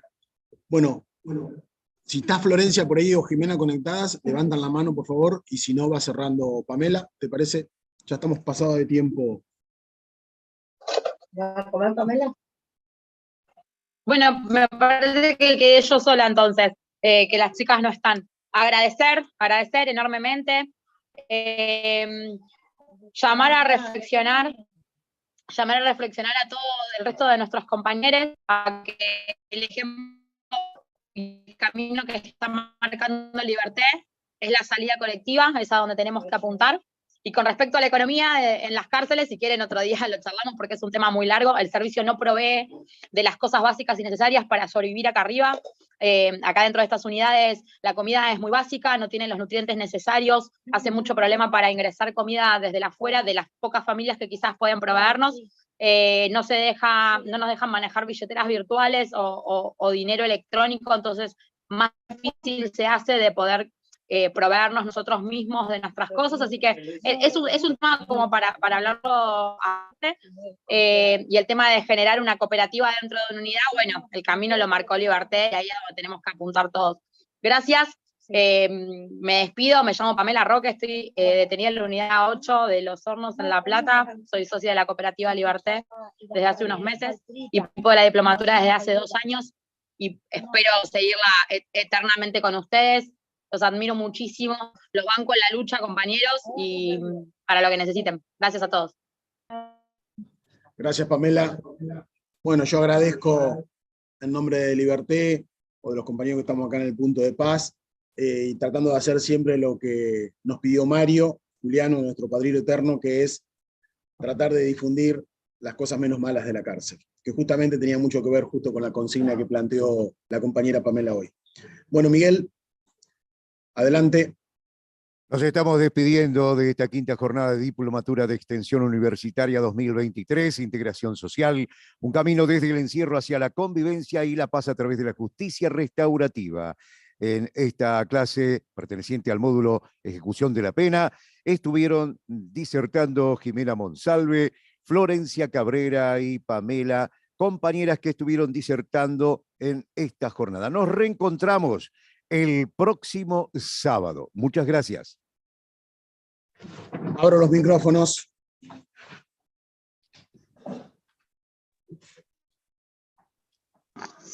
Gracias. Chao, Gracias para todos. Gracias a todos. Chau, Buenas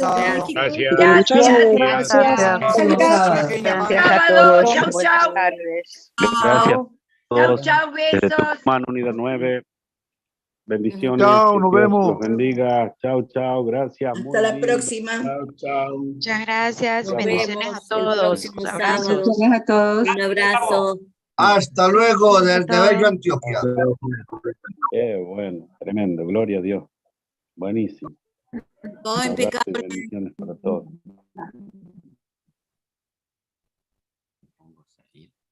Pampa está por allí. Bueno, gracias. Gracias. Pampita, Chao. buenas. Muchas Desde gracias. Ecuador, Amparo Erazo te saluda.